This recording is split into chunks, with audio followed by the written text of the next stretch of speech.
shoot. No! No, I'm the murder doer, exactly. Oh no! Oh fuck! Oh my god! Jesus Christ. Shit! My slimes. Hello, Willy.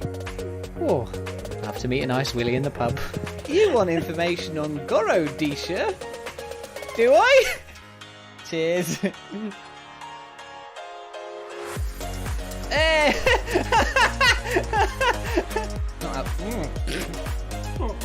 There was like a sudden kick. It was like a kick me in the tonsils. Is there something wrong with that Hulk? Die! God damn it! There's nothing wrong with this Hulk, Jamie. There's nothing wrong with this Hulk at all. End the night with the overriding taste of me in your mouth. Hello, pals, and welcome. 26 months. When will your Bunyip misery end? Bun misery end. It will never end, my friend. Well, you get a month off. At least another 26 months is what At I'd least say. another 26 months. How long will that be? 26 months. That's 52? Well, I was trying to think in years, but I hadn't expressed that. 4 years and 4 months, question mark? Yeah, something like that. Hello, Steltec. Hello, Les Miserables. Welcome, everybody. Lovely to see you all. Jamie, I've got a question for you. Yeah. Have you clicked record? No. I haven't even booted Audacity. Okay. Tell me when you click record, because it makes this whole process so much easier. Okay. Hello, miserable lesbians. Hello, everybody. Welcome in. Who's a miserable Come on lesbian? in. I'm a miserable lesbian. Am I a miserable lesbian? Yeah, we can be miserable lesbians together. Right, I've hit record. And I have done the same. Oh, were you just saving your best banter for after we both hit recording so that you can put it in the beginning of the podcast? Well, it helps if we have banter in the podcast. You do realize, like you manufacture some banter.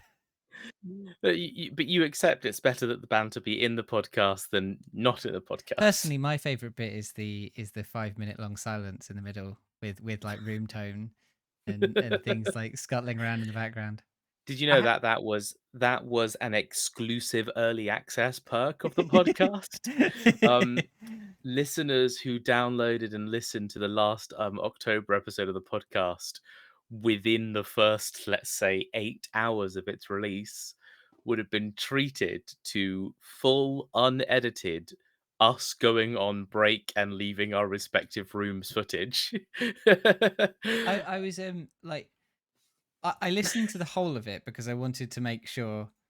You wanted to make sure that one of us didn't sit down and just suddenly something awful, start dropping slurs, and or just said, just there wasn't, because I was like, I want to know how urgent it is that you fix this, right? Did someone say something quite personal or something like that? No one did. It was fine. But actually, listening to the whole thing was quite nice. It was like ASMR. It was like just sort of like room tone. It was quite quiet and like just you could sort of hear things knocking around in the distance, but it's quite nice. And then we had a conversation where you you asked me what game I'm going to play next month, and I said I don't know. And then you listed some games, and I just said no.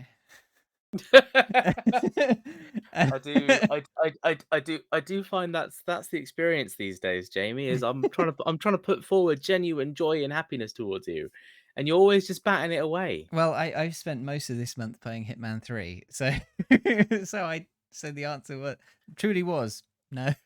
I feel like it's marginally better than Skyrim. That's true. Well, I'm waiting for the person who makes the mod pack I play to release a new version of the mod pack.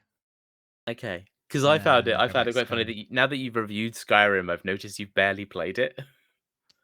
Well, I'll go into it a little bit in the podcast, but there's stuff drawing me back to Hitman, so okay. So that's why I've been playing that. But also, I really fucked up my Skyrim mod install, and okay, that sounds about right. That's the thing, Steltec. I've just been. I'll talk about it in the thing, but I haven't had many interesting failures for you to see. But we will be doing Freelancer when that comes out, and then there'll be plenty of interesting failures to see. I'm going to mention it at the beginning because a few of you are here already. I'm sure some of you have already seen this, but uh, Merlin was put down over the weekend. It's very sad. I just wanted to mention it now because we're not going to stream for the next month, and he's not going to be around anymore. So yeah, we don't need to mention him. Well, we can mention him as in like we're sad he's gone, but like there were you get it. Like he won't be around. So but yeah, it's been a bit of a stressful weekend, but we're all good. We're all feeling better. Not better. Obviously, we're still sad, but we're feeling a bit more on top of things. And thank you for everyone who said, who reached out and said, "Are you okay?" and everything, because it was very lovely of you all. Yeah, he lived a very happy life, right up until the end, and then it just, it was the kindest thing to let him go. So, but yes, we all miss him Yeah. very well, very much. That's probably not the kind of banter that's going to go in the podcast, is it? I think I don't know. I'm thinking that could be the punchline to everything that we've built up over the last 2 to 3 years. It's just a really earnest, sad message about a cat passing. Yep. yeah, maybe. Well, anyway, Three maybe minutes not. long. Yeah, The whole podcast. You don't do mid bits anymore. You don't do little chats in the middle. I think I did a mid bit maybe 2 or 3 episodes ago. I think I've listened to the most recent few, and there was Okay. nothing. I feel like there was one. I feel like I did one not a huge amount of time ago. But you're right. I don't really do them because I feel like there's not much. I feel like there's not much for me to say that listeners don't already know at this point. I think you I just just say just have a little chat, see how people check in, see how people are doing. It's kind of what this is, isn't it? Just us having a little chat. Yeah, but that's more immediate. It's just for the audio listeners. Tell them they're All right. special for listening to the audio version. Yeah, it's tell them they're special. Yeah, it would be more likely to happen if I didn't procrastinate for 3 weeks and then record the episode on like with the website telling me I've got 10 minutes to upload the episode until we get Yeah. charged another $12. Yeah, fair enough. Fair enough. So All right. Well, yeah. Well, so my plan, and we'll see if it actually comes to fruition, is to do drawings every month related to whatever we're talking about in the podcast. if you can't do a drawing in time, just message me and say, Jonas, can you do a drawing? Okay. Yep. Well, the big thing. This is a bit of behind the scenes. We pay a monthly fee to host at Steltech, and if we don't upload anything in the month, they just charge us for an empty month. So Yeah, so we basically, need yeah. but we have a certain amount we can upload in a month. Audio exclusive content, but it's just Jonas's shopping list. That's fine. Anything is good. What was I saying? I was saying just like something, and then I got distracted by answering Steltech's question. you were saying something about the drawing every month, and then I Yeah. said I would Oh, draw. that was it. What I was going to say was, to do that, I need to know as early as possible what you want to review, so I can pick something to draw. Okay. Because I wanted to alternate between something I want to review and something you want to review, but I know what I want to review. I don't know what you want to review. I think I already know what I might want to review next month, and I'm gonna have a lot of fun making you draw it. Well, I don't have to. Like, Well, it's if you don't, then that just signals to me that clearly when it's important to me, it's not important to you, is it? well, if you had gone, I really want you to draw this, it's important to me, that might be different. But what you actually said was, I'm going to have fun making you draw this. You're right. Yeah, I So guess it my sounds like what's important to you is torturing me rather than. well, why can't it also be that? Yeah, maybe. Um, well, okay, I'm excited to hear what it is. It's all right. It's I'll just wait. I'll wait until we're closer to the time, just so it can hit hard. hardcore dolphin porn. That's what you're Um, reviewing next month on the yeah. podcast. It's where would I watch that? Just asking. Just asking. Don't. Uh, Dolph dilfporn.ru. Dilf. Dilf porn. Um, Dilf porn. No, that's something else. Dilf. I was thinking, like, what do dolphins have? They have like echolocation, blowholes. I feel like blowholes is already enough. Blowholes. Blowholes. Blowhole.com. Blowholes. Ninja. Glory holes. Should we move on? This is what the stream is for, isn't it? I use the $180,000 waiting to be spent on a playthrough of Getting Over It. Oh my god. Yeah. So we will move on. I'm just going to say one last thing. Oh god, Koto, no, don't pick that. Don't click that. That reward where someone gets to tell me to play a game all the way through. I'm going to say it now because no one's actually redeemed it. My initial idea for it was that anytime anyone redeemed it, it went up by $5,000. So it gets more expensive if someone redeems it. You know how like incomprehensibly expensive it is, though, don't you? Yeah, that's the point. Steltec can afford it. Jesus Christ, Delta. Okay, that's interesting. Or it goes up by a certain amount to make it even Oh, more I see. horrendously You've expensive. got 180k weight. I see. Because I'm going to tell you the truth now.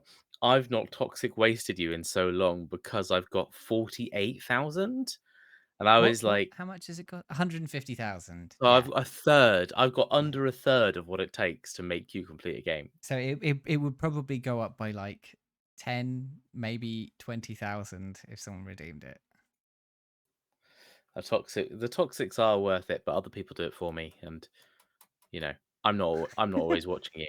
Well, Contrary to popular belief. maybe we should do some more gambling or something so that people can earn the big bucks. Yeah. The Bunyip Casino.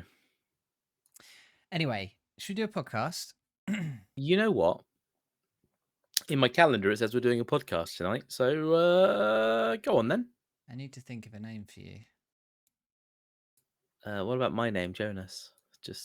Yeah, that's the first part. Yeah.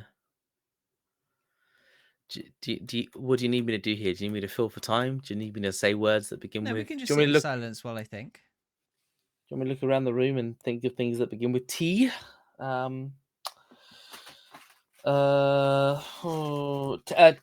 Tinsel. It's Christmas. Tinsel's pretty good. Yeah. Yeah, okay, I've got it. Okay. All right. Go wake up. All right, ready? Ready? Okay. Slap the face. Hello. Pump the heart. Oh, okay. All right, no, and I'm done. Okay. Hello and welcome to this month's episode of the Bunyip Review. I am your host, James the Bunyip Man Willis. I was about to say James the Bunyip Man Galway. That's how tired I am. And I'm here with married. my co-host, Jonas Tinsel Troubler Galway. How you doing, Jonas?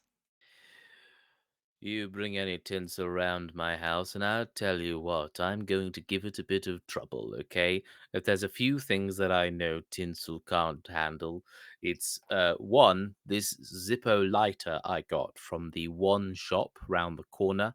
I have set flame now to 3 lengths of tinsel, and I have found it gave that tinsel some real trouble. The second thing that I know gives tinsel trouble is this mini chainsaw from B&Q. I have yet to test it, but using my powers of visual calculus, I know that I could fuck up some tinsel with this chainsaw. I can spot a tinsel troubling tool from a mile away. As soon as I set eyes on it, I can see the kind of trouble this tinseling tool will do. And it's that kind of skill, James the Bunyip Man Willis, that makes you the perfect co-podcast host with me to Why, kill. thank you. That's what we've bonded over, is the troubling of the tinsels in the tinsely season. Love to Anyway, fuck up enough with of tinsel. this bloody nonsense. Enough of this bloody tinseling. There's too much to do. There's too much to talk about. We've got to rewind. We've got to go back. We've got to go back, Marty. And first of all, we've got to go back to Cyberpunk 2077 for some reason. Jonas, why have you put this on here? James, you know why I put this up here. I James, don't know. it's been 2 years It's been, I think, 4 days from now, it's been 2 years since the release of Cyberpunk 2077. I It feels like but a day has passed. yeah, I feel like I clicked the install button only this morning for the first time. Mm. Um, I how to put this? So I went and had some like a hangout with some friends, and I hung out with this guy that I'd not met before. And I was like, "Oh, what game are you into? You know, you like games. What games are you into?" And he's like, "Oh, Cyberpunk 2077. It's my favorite game." I was like, "What? Okay, yeah. Tell me about that." And he That's told the point where you start edging backwards and you go, "Well, it was really nice to meet you. I I've got somewhere to be, but yeah, if you stay right there, I'm going over here." no. I think you and I sort of acknowledge that Cyberpunk came out badly, right? Hmm. Capital B badly. Um, and that to really appreciate what that game wanted to be and what it was trying to be, it would take time. It would take patches, it would take bug fixes, it would take problem solving, and it would just take time for that game to for that kind of the dust to settle on that game. I have played I started replaying Cyberpunk 2077 after talking to this person. I chose a new beginning. I've put the game on hard mode. The first time I played the game, I would slow down time and slash things with a sword. Now I'm being a I'm like a hacker dude, so I'm going around and like I look at a man, he suddenly sets on fire, and then I look at his friend and his weapon suddenly jams, and then he gets blown up by a grenade in his pocket. And I'm really enjoying the process. I am genuinely really enjoying Cyberpunk 2077 at this time. I have played a good 40 hours of it, I think, over the last month. Or more like over the last like 3 weeks, I would say. And I don't know, there's something about the fact that I'm choosing to pay attention a lot more to the world, to the design, to the kind of like just the general like environments are really kind of like beautiful, and paying attention to like the in-world advertisements and writings and the various like the different side quests you do and their storylines, and just paying a lot of attention of like I'll walk, when I'm going through the city, I like purposely start walking rather than sprinting. And I just try to look around and I listen to the radio more. I'm just trying to really absorb what Cyberpunk 2077 wants to be rather than just like straight up what it is if I just sprint from objective to objective to objective. I think the thing though is, and I guess the fact that you're enjoying these things probably answers the question I'm about to say, but one of my major problems with it was that all of the stuff outside of the gameplay, outside of the, doing a mission or, following the main story, felt kind of devoid of life, right? Like you'd see a car just sort of drive around a loop over and over, or you'd walk down a street and there'd just be 30 people walking in the same direction, and everything just felt sort of like weirdly lifeless and sort of devoid of soul, and that there really wasn't a there really wasn't a reason to explore the world, because while the buildings were lovely and it had like a very beautiful look to it, kind of thing, it just sort of felt like this was tech demo land where there was no actual like humanity in it. Is that better now? Is that feeling more vibrant? I think for yeah, like I think massively so. I stop and look around at the NPCs in various locations, and I'll just see like a really like just an interesting street or a really interesting market, or it looks quite cool that someone's like sat at a noodle bar in like a rundown slum while there's like a neon screen playing like a sex ad next to them or something. And I think like when you think about Peak like humanity. it's peak cyberpunk is what I think it is. I think cyberpunk is so much more the vibe and the environment that it wanted to be now than it ever was when it came out. Right. And I think yeah, I just think like so in terms of exploring this city, there's there's basically there's your main quests, then there's side quests, Then there's side quests, which are called gigs. And then there's basically random encounters where people are just randomly being attacked and you can just help them out for a quick buck. And those pop up around the world. So there's very few reasons for you to just be like, I'm going to walk down this street and see what happens. More often than not, you are going somewhere on the map, but you don't always know the nature of the side quest. You don't know what it's going to ask you to do when you get there. And random stuff can sort of occur in between, in that people could just suddenly call you and ask you to do something, but that's kind of the extent of it. But I think they've really fleshed out how those, like, a lot of the systems in that game kind of talk to each other. And I mean, like, the more passive systems, just like NPC spawning, car driving, AI, general, like, how the world responds to you, but also how the world acts when you're not doing anything. It all feels a lot better, I think. Cool. Well, I've been looking for. I wanted to jump back into it at some point, and I've been sort of holding off for when I don't know what, like hoping that someone would go, "Oh, it's good now. It's all fixed. You can go in, and it's the game that they wanted it to be." And it's hard to tell because a lot of the people who talk about cyberpunk positively always talked about it positively, so I can't trust their opinions. But it sounds like it's better, and it sounds like it might be worth going back in and giving it a go at some point. Yeah, I sat down with an open mind, ready to try and like it, and I'm really liking it. I'm loving the leveling up process as well. I like the skills. I like what you can do. I like carefully selecting my weapons and choosing what car I'm going to drive and how I'm going to dress. They actually let you glamour your clothes now, so you don't always have to dress like a Finally, skeevy street punk. the two big things I wanted was fixing all the bugs. I think the reason I stopped playing before was that I just hit a bug on a quest. Like it was like one of the like the romance plot lines for one of the characters, and I just couldn't get into the door to start the quest. Like it just wouldn't I work. thought you were And about to say, like, and I just couldn't get I into just them. couldn't get into them. And I was just frustrated. No, I just couldn't pursue a quest, and I was like, well, this was the part of like this was a part of the game I was really enjoying, and I just can't now. It just doesn't work. I was like, Yeah. all right, well, I'll come back when it's fixed, and just never did. And the other thing as well is like you said, the cosmetic stuff. Like it's a game that it's like, oh, style, be who you want to be, do this, do that, and you get in the game and you're just sort of grubbing around in just random shit. Just sort of, it's just like none of this feels cyberpunk. None of this feels like, oh, you can make your body how you want it to be. All of this feels like I'm just some random grubby robot man who runs around. Like, Yeah. yeah, it was very weird. Yeah, no, the wardrobe just means that no matter what you wear, you look like, you wear the clothes that you always Wow, wear. So, armor is just numbers now rather than actual visuals.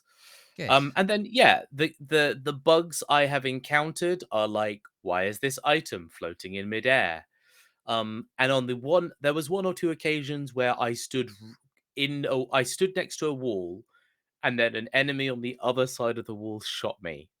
So that's sort of like, a couple of little collision issues here and there, but honestly, nowhere near as game breaking as people T posing in the middle of an emotional conversation and then suddenly performing the animation to get in a car and then a car spawning in the middle of the building and just all that The shit going wrong. the one I got that I vividly remember is trying to climb through a window and then it just launching me into the distance. And just flying. And then I remember going onto Reddit and seeing a couple of days later someone posting exactly the same clip and being like, "Oh, this is a reproducible bug." Yep. Right, we got to move on because we got so No, much we to should. do. We should. Yeah. Yeah. I Laura and I watched The White Lotus. We watched the first series and the first episode of the second series. It's really good. We're going to continue watching the second series at some point. We just need to get hold of the rest of the episodes. But the first series is really, really good. And it has a lot of similarities to the film I'm going to talk about later, Triangle of Sadness. But just this, just this idea of, extreme wealth warping the relationships you have with the people around you, and all this kind of stuff. And one of the things we talked about as well is how you mentioned that the murder that or the death that's hinted at the beginning of the show, um like doesn't really come into it most of the way through. I was saying what it really feels like is a murder mystery that takes place entirely before the murder has happened. Like, Yeah, I know what you mean. Like you're looking for the clues and the hints and the setup. yeah, or even like you're not looking, but it's just laying all of the Chekhov guns all over the place. It's laying Yeah. all of the clues around the place. So that by the time you get there, you're like, yeah, I know, I absolutely know the motive.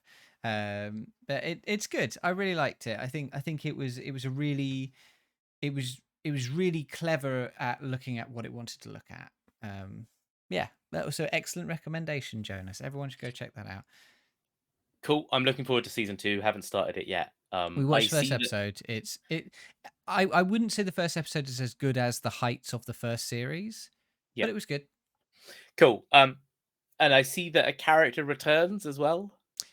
Yes, she does, and she returns. Um, it's interesting what they do with her, and how Okay. how she's. So this is set after the first series, Sure. and you get sort of hints at how what's happened to her in between. It's quite good. Okay. Okay. Cool. But I won't say too much because it directly spoils things that happen in season one. So, Sure. um, I've been playing a bit more Hitman 3. The reason I've been playing Hitman 3 is because I played the beta or the sort of, I guess, beta test of Freelancer mode, which is the new roguelike mode that's going to come to Hitman 3 in January. It was fucking amazing. It was probably the best Hitman experience I've had in a long, long time. Absolutely reinvigorates the game, and I only got to play it like for 2 evenings. Okay. Maybe 4 or 5 hours I put into it, and I miss it. And it's not out until January 26th, the official one. So I really want to play it. But so basically, I was like, oh, now I want to get my Hitman fix. So I've been going through and just trying to do every challenge like on all of the levels. So I've nearly Sure. fully cleared Hitman 1, like 100%ed every level. And then I'm Oh. working my way through. But there's so many challenges now because you've got all of 1, 2 and 3, and then there's Yeah. like elusive target arcade, there's all of the alt versions of the maps, there's all of the the escalations and things. But it's been good fun being back into it. Cool. And I think that you should try Freelancer when it comes out because I think it will bring you back into it. I'm going to play it when it comes out anyway. I do kind of mean to sit down and just try and play it like a bit more arcadey, like just have fun with it. Yeah. But there's always just something else that I'm kind of prioritizing more. Well, so I think what Freelancer will add back into, I don't know if we talked about it last month. I don't remember. I don't think we did. But basically Freelancer, what it does is it's roguelike. So what happens is you're given like a safe house, and you start with no items at all. Oh, And yeah. I you remember like the trailer when it first came out for this, like, yeah.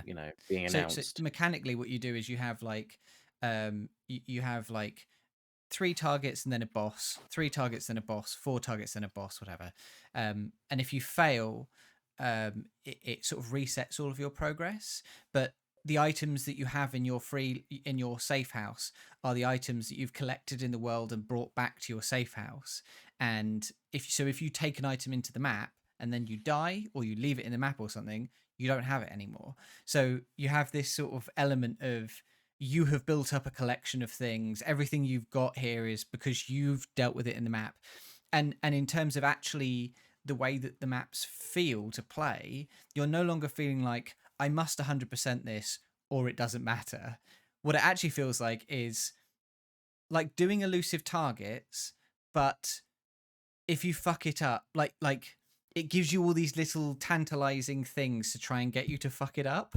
So it'll be like Right. kill the person, but also only do it with headshots, or also kill this other dude, or also open a safe somewhere on the map, right? Right. And you don't have to do those things, but if you do those things, it gets you extra money, right? So you go into the And map and you're like, I could easily kill that dude because it's sort of randomly generated, but I could also go for the safe, and the safe is right in the middle of the thing.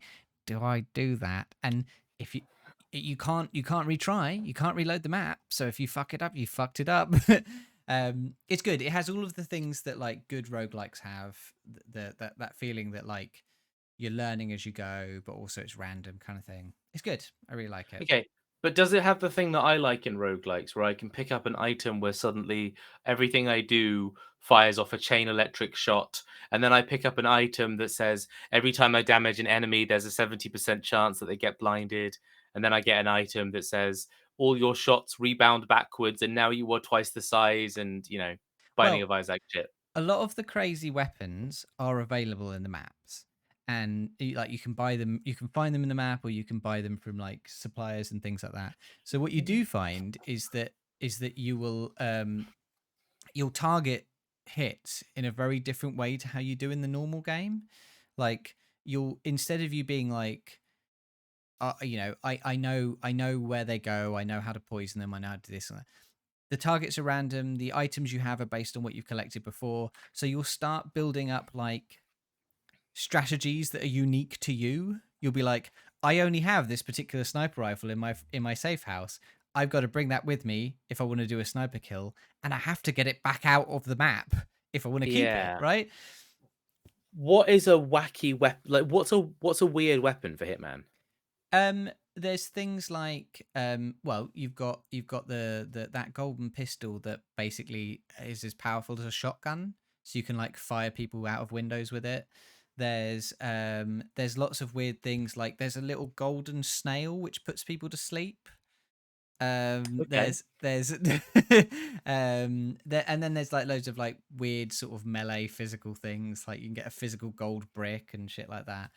But um but we're not saying weird as in like this is a weapon that fires no, a gremlin that will hunt down your target so long as they're wearing purple. no, there's none of that. No, okay. I think it I definitely, get you. I yeah, get you. I think it definitely leans into that feeling of like you are in charge of doing this, right? You're like you're building your own sort of hitman kind of character. You'll come up with sort of ways that you handle hits, and I think that's pretty cool.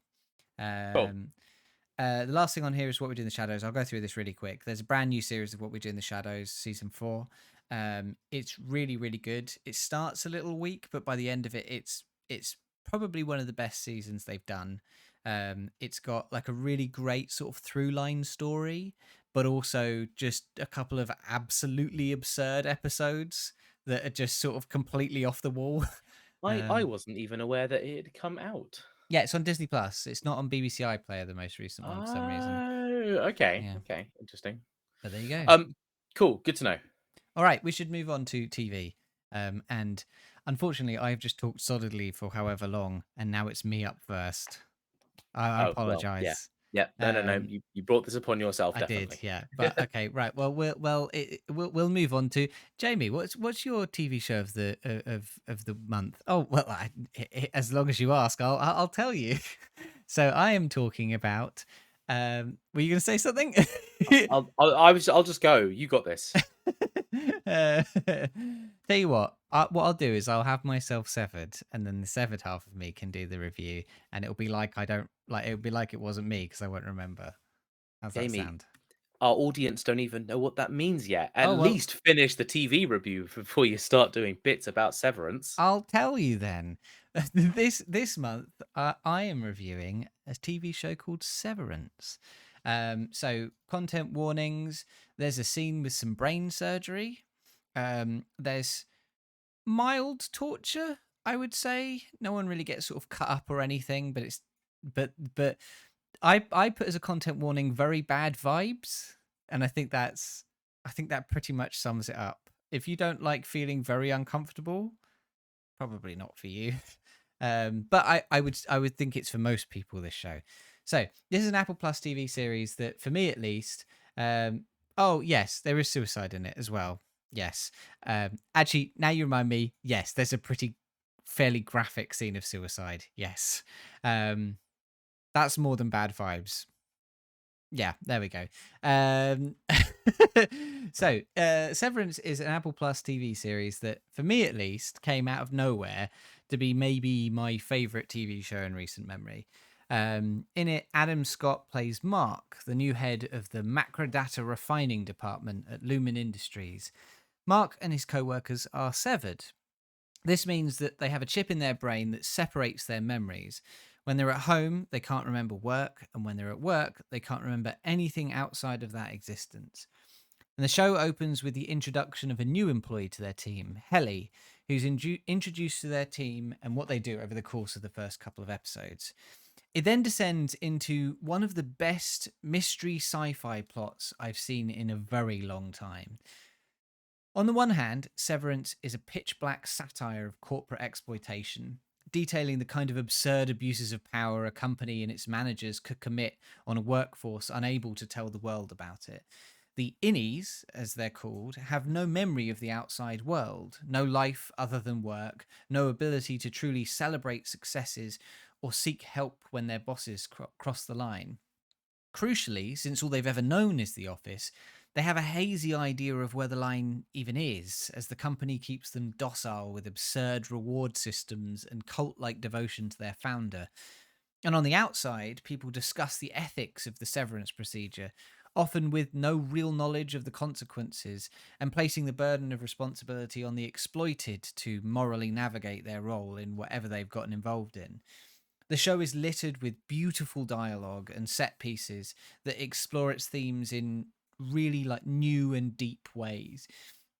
It's also incredibly funny when it's not being incredibly unsettling or sad. Adam Scott brings his comedic chops to the role of Mark, making him both likable and endearing, as well as relatable and intensely tragic. But its other real strength, and what absolutely held me, is its mystery. The show is a puzzle box, with every episode revealing new twists and mysteries just as others are solved. The pace is perfect, toying with characters in the characters in the universe. Um, toying with okay, I'm going to read that line again.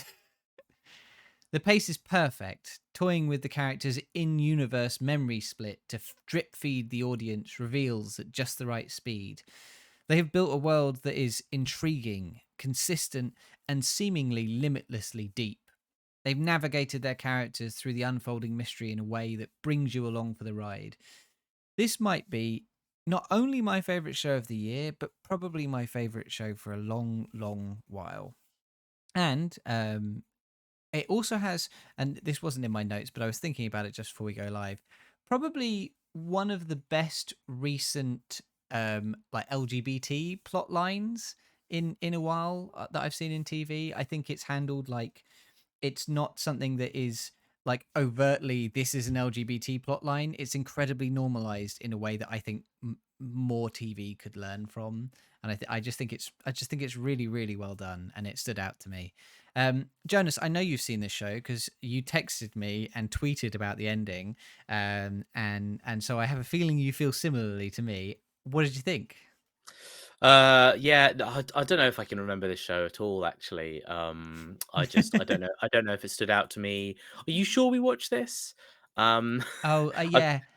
Yeah, I'm the side that can remember it. It's when I yeah, go to the office I can't remember it. yeah. I went and had this procedure that just basically said if I see a good show, I just don't remember it. Yeah, I fucking love this show. I think it's really good. I think I was recommended this. I was recommended this at some point ages ago, and I mean months and months and months ago. Then I was recommended it again by my mother in July, and then I've had it on my PC for ages because of those two recommendations, but I've never actually got round to watching it. And then you said you were reviewing it for the podcast, and I said like I basically went, "There's no fucking way I'm letting Jamie like spoil not the plot, but like the The general vibe of this feeling. show." Yeah, Yeah. like I wanted to know the feeling myself. I wanted to just sit there and experience what this show is going to offer to me without having someone tell me why it's good, if that makes Yeah. sense. So thankfully, I'd left it so long since anyone else had recommended it to me that I had almost purposefully forgotten anything they said about the show. I still remembered that little bit, that concept of separating the memory, but everything else was just gone. And that really is, I think, kind of the best way to enjoy this show.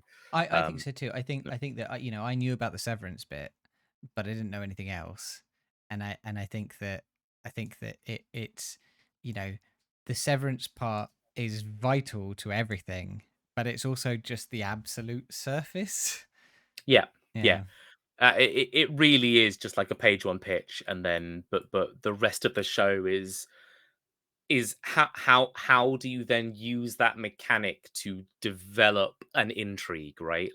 yeah, Like a and the systems around how it works, and how the characters in the world have to figure out where the line is. So obviously, there's a lot of them are sitting there going, "Oh, I wonder what the other one's like," and things like that. I wonder what my outie does. Well, I wonder what they do, and it's how the show does so many good things to present to you, like certain people's like mentalities and their experience of like the edges kind of just fading away and bleeding a little bit.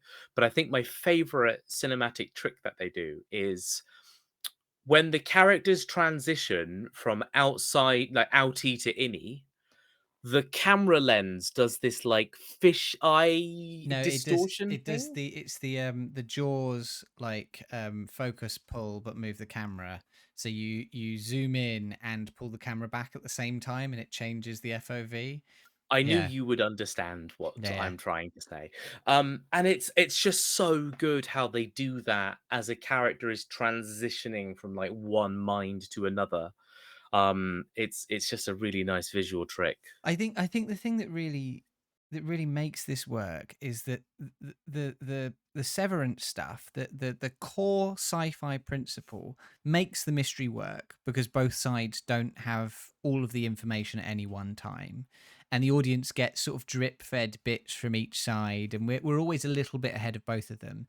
But also that it's thematically welded into everything. Like everything that Lumen do is what a company would do if they had this, right? It's all like like massively exaggerated examples of real ways that companies have exploited people or religions or all those kind of things. And on the outside, the way that people talk about it, the way that people discuss it, the way that sometimes people have real conversations that make sense and are important, and sometimes people have conversations that are just incredibly banal and go nowhere, is exactly how people talk about these things in real life.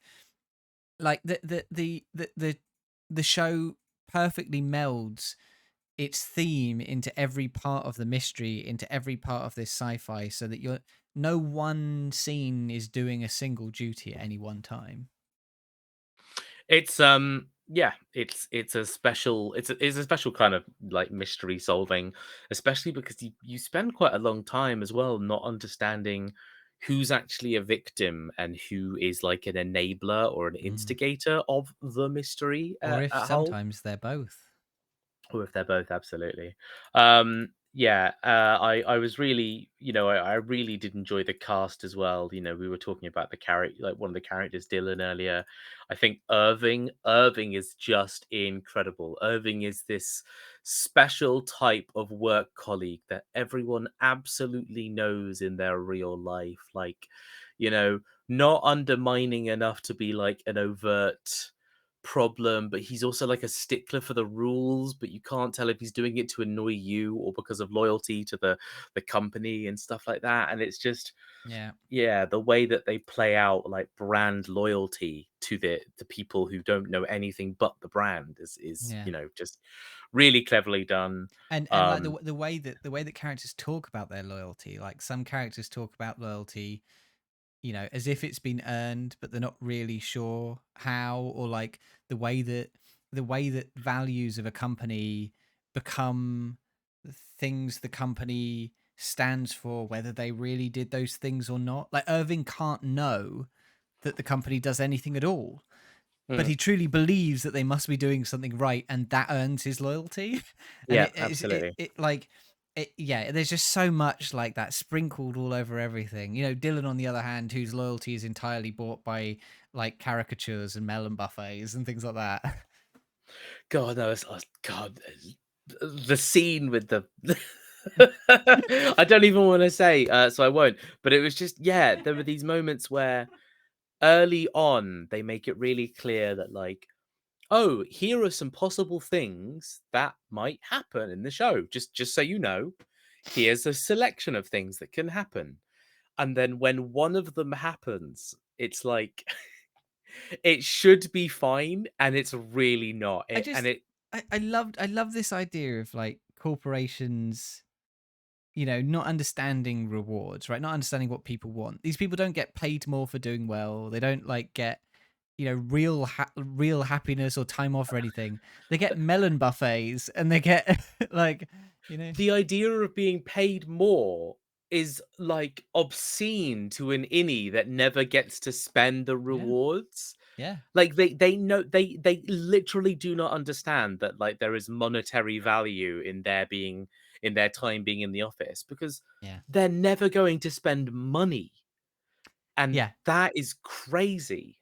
I think that this show is really clever. I think that, you know, we want to avoid talking too much about specifics, but like you just need to see it. I think the feeling it gave me was a lot like the first time I saw the first season of Westworld. Like it went a bit off the rails after that, but the first season was really great. It was this show that had a, you know, a message to send and a really clear direction of what it wanted to talk about and explore, but also a really great mystery and a really brilliant way of presenting that mystery. And this is the same. Like, you know, it's better. It's definitely better, but it has that same feeling of like it's not just a mystery and it's not just a drama. It's the two really heavily intertwined, and I really, yeah, I think it's excellent. It's good. Yeah, I can't wait for season 2. I'm annoyed. I'm very annoyed that season 2 isn't just in my lap right now. Man, Um, it's one of those shows where it's cliffhangers. As soon as they start coming, you're like, "Oh God, no! This is the cliffhanger! No, no, no, no, no!" And then it yep, ends, and you go, yep. "No!" Like, No, yeah, I'm very thankful that I could watch all of season 1 in one go. yeah, me I'm too. angry that I'm not watching this in, like, 2025 where the whole show's complete, Yeah, sort yeah. of thing. Like, I want to wipe my memory of this show so I can enjoy it all over again. When it comes out, when the next season comes out, we should watch them week to week and Yeah, talk yeah, about it. we absolutely should, yeah. Yeah, Done deal, done deal. Ha- Jamie, handshake. Jamie, Yes. you, you're offered a new job and this company says to you, James, all we're going to need to do for this process is we're going to have to perform a little surgery where we're going to separate your memories. Okay, one half of you is going to live a completely normal life, and the other half of you is only going to give a one-line summary of the show Severance. Okay, and you agree to it, sign the paperwork, you're paid off, all good. You wake up from the surgery, and okay, Jamie, we're just going to test if it's worked now. When I flip this switch, you're probably just going to feel yourself go unconscious for a bit, but don't worry because you're going to give us a one-line summary of Severance. You ready? Yeah. Yep. Okay. So Jamie, when I flick this switch, I just want you to tell me, what happens.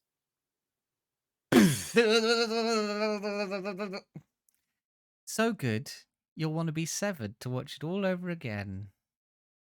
That's me flipping the switch off. Dead. Not very good at the whole auditory experience there, audience. No, no. Well, you'll add some sound effects in afterwards, won't you, Jonas? Yeah, definitely. All right, that's it for my TV show of the month. It's your turn to speak, Jonas. You get to talk for a bit. Hey, we did um, a lot of discussion there. that's true. We did. That's true. We did. Yeah, yeah. That's good. That's good. There is We discussion. we do talk to each other once in a while We do talk to each other once in in a this while. podcast. Yes. Well, it's your turn to have the floor, Jonas. What have you brought to us this month? I bring to you. I've pulled it out from somewhere and I have it in my hand and I'm putting it down now. Everyone, please give it wide berth. I'm going to be talking about Andor. Um, Andor, content warnings for Andor. There is definitely torture in this, less of the physical kind, but still quite like, you know, distressing nonetheless.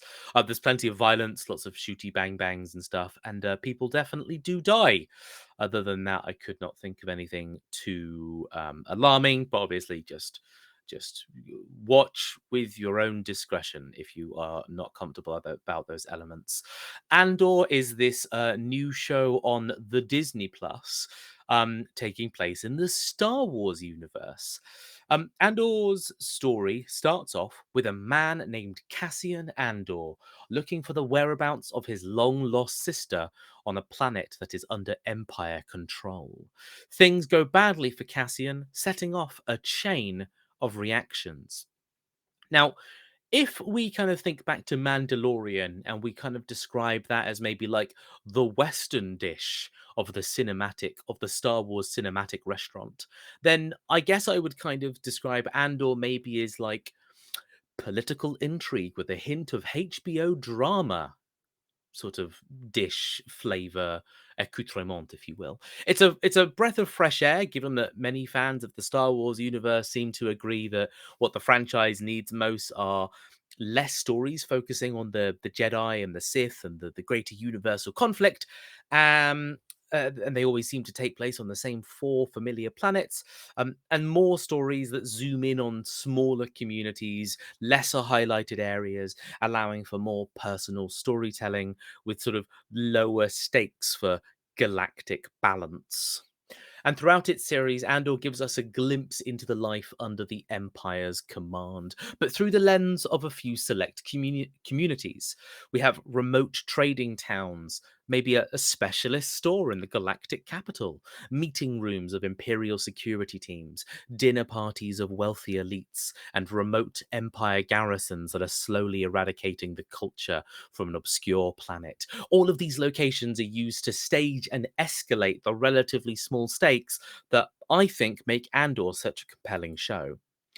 Cassian Andor himself is a simple enough character. He's not exceptionally skilled at any singular thing, so he ends up being sort of a jack of all trades, but he ends up having exceptionally good insight when the script needs him to. Cassian fulfills many of the lovable rogue tropes that Star Wars is so famous for solidifying through, Han Solo. And as Cassian moves through the world, he moves through different groups of allies and enemies, all of whom are dragged with him into this spiral of political caltrops he leaves in his wake. Or some of those people, turns out, already might have had their foot in the game a long time ago. Andor is, I think it's an exceptional glimpse of what the Star Wars universe can be when no one utters the word force for an entire season. It highlights just how impactful stories focusing on tiny acts of rebellion can be, especially when presented in amongst the long drawn out narrative of Sith versus Jedi that Star Wars seems to be so fixated on at times. I really don't want to talk too much about the plot at length because I think that there's a lot that's really enjoyable to stumble upon naturally with this show. Jamie, how much do you know about Andor? Have you given it any thought? I've seen the first episode, Oh, and I really liked it. I just haven't had time to watch any more of it. I really enjoyed it. I thought it was a really interesting first episode. It definitely gave me a feeling of it felt like Blade Runner, like in its sort of tone. It sort of like grubby sci-fi that sort of more about like complicated humans and sort of mystery, like sort of noirish kind of feels. Like mm, Cassian in the first episode is a is a man, hunting someone down for a personal sort of personal issue that is unclear early on, you know, and ends up in some sort of morally grey situations to try and achieve that. It definitely really had that feeling of that sci-fi noir that Blade Runner does so well. I don't know if it continues down that vein. I mean, does it? Does it continue to sort of feel a bit like that? The Andor goes a lot of different places. It really Right. does. Cassian Andor as a character probably goes through 4 different, like, you could almost make 4 films from this show, and they would each have their own distinct locations and Okay. genres and feelings and things like that. It's quite a diverse show in that the first 3 episodes will be nothing like the 3 episodes that come after that, which will be nothing after like the 3 episodes that come after that, which will be nothing like the 3 episodes that come after that. It, But it all has this through line that's really clear, and it's really good at linking back to itself, and kind yeah. of it makes a lot of sense why it's like that, but it basically just has arcs. Yeah, it's like every screenshot I've seen of it has been radically different. So Yeah. like you know, you see, I'm watching an episode that's set in like grubby streets and sort of washed out mining towns, and all the screenshots I'm seeing are in bright white pristine rooms with Andy Serkis wandering around in a robe. Like I don't know what that is. That's nothing like anything that I've seen already. But so I'm interested to carry it on. Do you think that this is another franchise then? Do you think this is another like you know, Mandalorian where it'll go on and on and on, or do you think? I think, like, it definitely has a story that it wants to tell, and I think there's a character that shows up later who definitely, I didn't know this, but someone else had to tell me. She eventually is important in, like, the Star Wars films, right? But Right. it's not someone major enough that I recognize them easily, so it's one of It's those. Leia. It's Princess Leia. It's that's if it was Princess Leia, then obviously I'd be a damn fool. But it's like, but yeah, I think it's got a story that it really wants to tell, and I think it knows when it'll be done telling that story. Um, Season 1 is over, but I suspect that, like, there will be more. I think there will definitely be more. Like, Cassian Andor isn't quite done with whatever he needs to do, right? Okay. Well, that's interesting. So when does it take place? Do you think that this is going to meld into the Mandalorian stuff? Is this part of like a wider Disney Plus verse now that we'll start to see other things weave in and out? Well, I think so. I think, like, it takes place, so you know how the prequels are, like, before the Empire?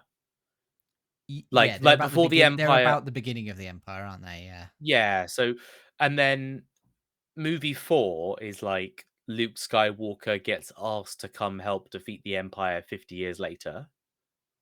It's not 50 years. I don't know, he's, like, I guess he's like 18, so I guess it's like 8. He's born Oh, he's like a in teenager, yeah, yeah, yeah, okay, okay. in Right, episode right, so 3. like barely 20 years. Yeah. So it's somewhere this takes place. It must be long enough that the Empire have, like, absolutely got control, right? Like, as in, they've Right. established their political foothold, and everyone's walking around in the white and black uniforms with the stormtroopers and stuff. Right. So is this before episode 4? That's what I think, yes. Okay. All right. And I think it's before I don't episode 4. even remember when the Mandalorian's supposed to be set. Uh, That's got like rebels and things. That's got like I think that's set after 6, right? I think, I'm thinking about Ahsoka is alive, Or- so it's definitely quite a few years after the Clone Wars, because Ahsoka is an Yeah. adult and she was not an adult in the Clone Wars. Yeah. Well, because there's a scene where there's like a not rebel but like what the Republican, there's like a Republic ship sort of buzzes him and asks him for credentials when he's flying off the planet at one point. Sure, I believe that. Okay. I don't remember I don't remember the day-to-day. Oh, wait, we kind of know exactly when it is, We because kind of know exactly when it is. Oh, because because Luke's in it. they do the weird fucking. Yeah, Yes, they of do that, they course. do that. I was trying not to exactly say that. So it's But after yeah. episode 6 then. Yes? Because he's dressed. Yeah, yeah. No, it Yeah, has to because be because he's it's dressed in the outfit that he wears in that movie, and he's then in episode 7 he's an old man. He's Luke adult man, but not Luke old man. Yeah. Yeah, Luke Um, Adultman. Luke Adultman. Um, yeah, so it takes place kind of that end in that area. And what a lot of this show is when I say it's a lot like political intrigue, there are going to be scenes where we watch people have hushed conversations about how they're going to do a tiny little thing today. And if it fucks up, the Empire is going to kill them and their entire family. Hmm. But if it works, they might, maybe later have a chance to undermine the Empire a little bit. And that's what I mean by those little tiny acts of rebellion really start to build up in this show, and it starts to become a showcase of how like that tension is bubbling to the surface. Do you think this is sort of a meta point, but the the TV show I'm the TV shows that we're reviewing today, and the movie that I'm reviewing, and the White Lotus as well, other things we talked about recently. Do you think that There's a it's through line of corporate. well? I'm thinking. Do you think it's in? Do you think it's interesting that there's so many excellent shows at the moment that are making comments on the ills of capitalism and living under fascism? Um, I feel like they've been doing that for a long time. Yeah, but there seems to be a glut of them right now.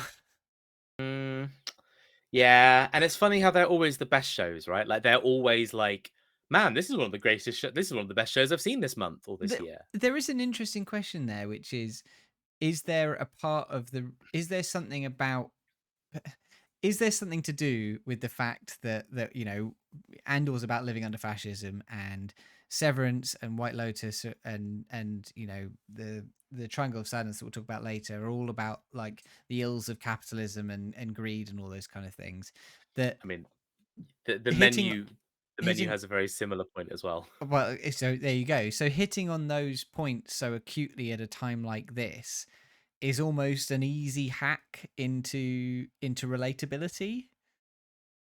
Maybe you're right. Maybe you're right. This But is who are this is not a we? useful discussion. It's just Yeah, something that cropped up in my brain. we are just two little humble podcasty boys. How can we possibly provide commentary on the greater landscape of media and its relationship to capitalism, wealth, and views of the elite? We as podcasters are outside of the capitalist system looking in, and therefore we have no skin in the game. We're not involved in capitalism. You're right. Podcasting land is a purely communist dictatorship. I mean, when you consider that you and I pay a little bit of money and then this just goes out to everyone for free, just goes out to everyone for free. Yeah. That's pretty damn good. So that's like taxes. Is this socialism?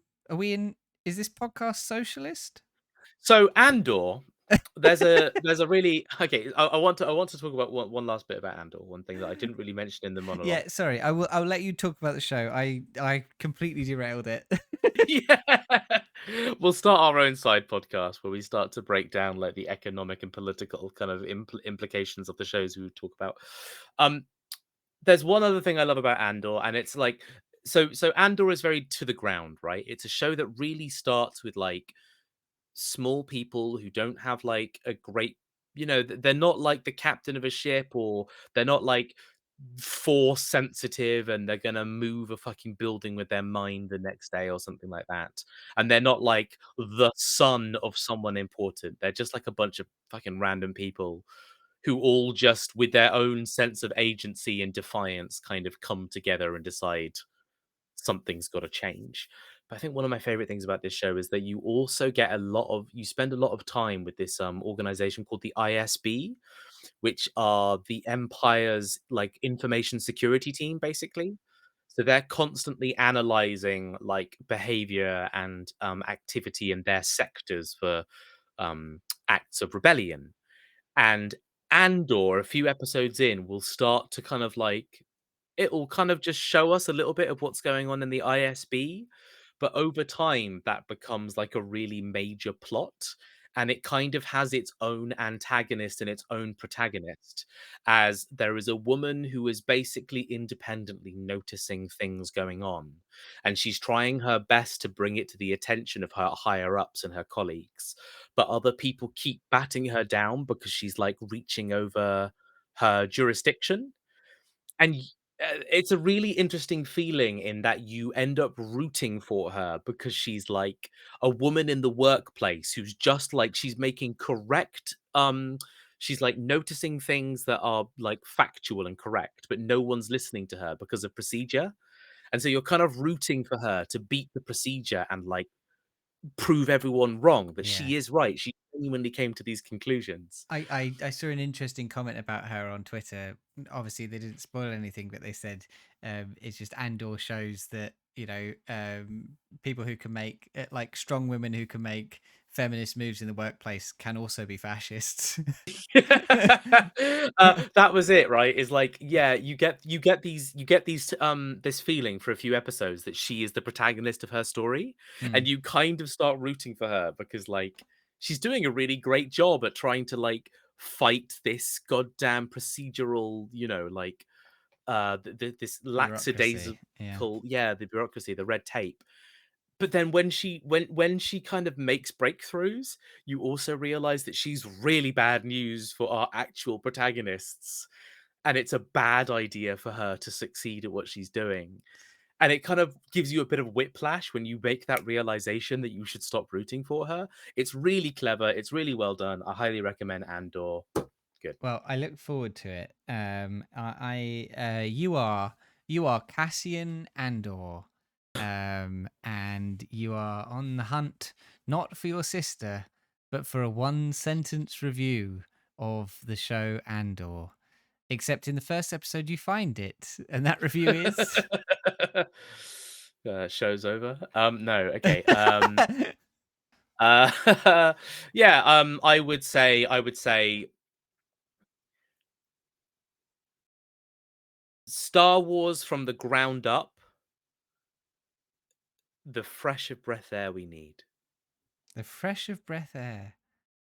Lovely. All right, that's the end of the TV section. We're going to take a brief break, and when we come back, we'll talk about some video games, and we'll talk about some movies, and then we're going to talk about a really dull stand-up special. Oh, joy. All right, we'll see you in a mo, everybody. Be right back. Hello, chat. Welcome, welcome, welcome, welcome. Strong women in the workplace can also be fascist. Damn, can't imagine who in European politics that could possibly be a reference to. Yeah. Koto, the clip you're referencing to, they were talking to Mel B, I think. Eric Andre. Eric Andre asked Mel B in an interview whether she thinks Margaret Thatcher has girl power. Wow. What's the stand-up special? It was the random Netflix movie, Tom Segura Mostly Stories. It was mostly shit, is what it was. Just saying, it hurts me. Right. Do you want to say anything before we go to the break? I love you all. I love you all too. Yeah, but I said it first. Oh yeah, Jonas loves you more. But I love you better. Just yanked a cable. All right. We're gonna take a brief break. Sit around and watch some clips, and we'll be back in a mo. Be right back. Where's the breaks? There. The spirits must be cleansed. Someone eating at their station? No. Wildlife in this game is mental. Yeah. They came right at me. Back to the fucking beginning. Keep on trying. Should we exchange insurances now? No, Okay, you bye. can't. I've got a feeling they don't have insurance.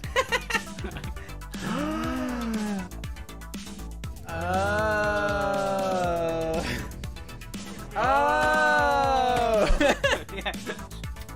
Fucking hell.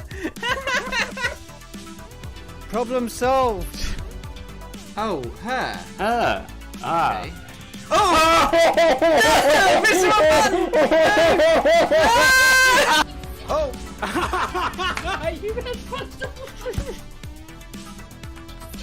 Nope.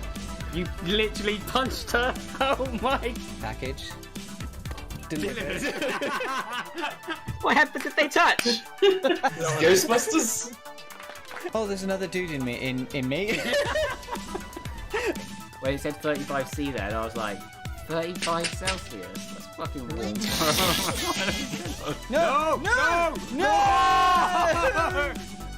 Can you see the light?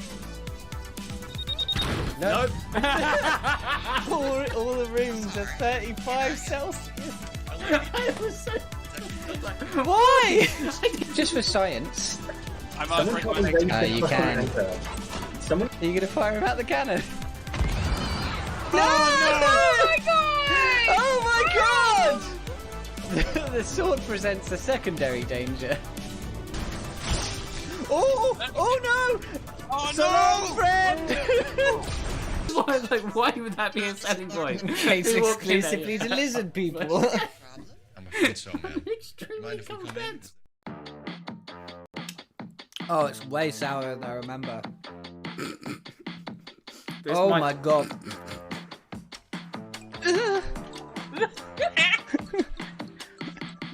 You're... I'm the Great Destroyer. Boris Johnson. Borage Dungeon. Borage Dungeon build robot. I think Maddie's having a breakdown and she's supposed to be in charge of that. I don't want excuses. Who does this?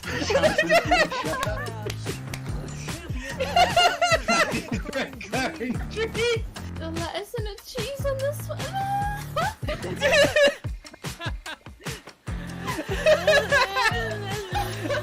Cheese on this one. Stop pressing the goddamn button! Stop rotating the fucking thing! It's me all along. Oh no, they go by themselves! Yes, and I'll do it again. Oh my god! Look at it! Look at this slide! Slide to that. Look at these swings! Look at these swings!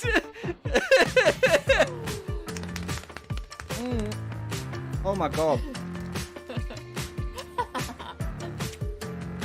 Oh.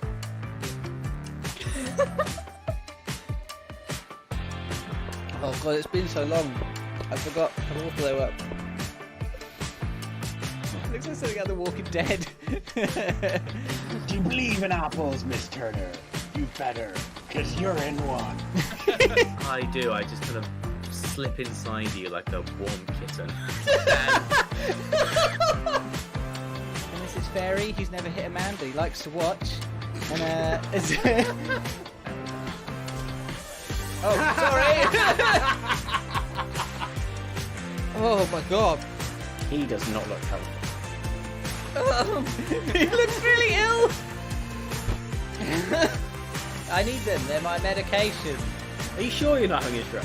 I want to blackmail Hitler because I think there's money in it. Oh shit! No, don't keep attacking the dog. Oh no, the dogs are fighting. Beth, your dog killed Luke's dog. Killed my dog? Oh. That's about to say. Oh my god! Oh my god! All this complaining, God, it's getting in the way of doing actual work. Ah! There's that Dory twin. Oh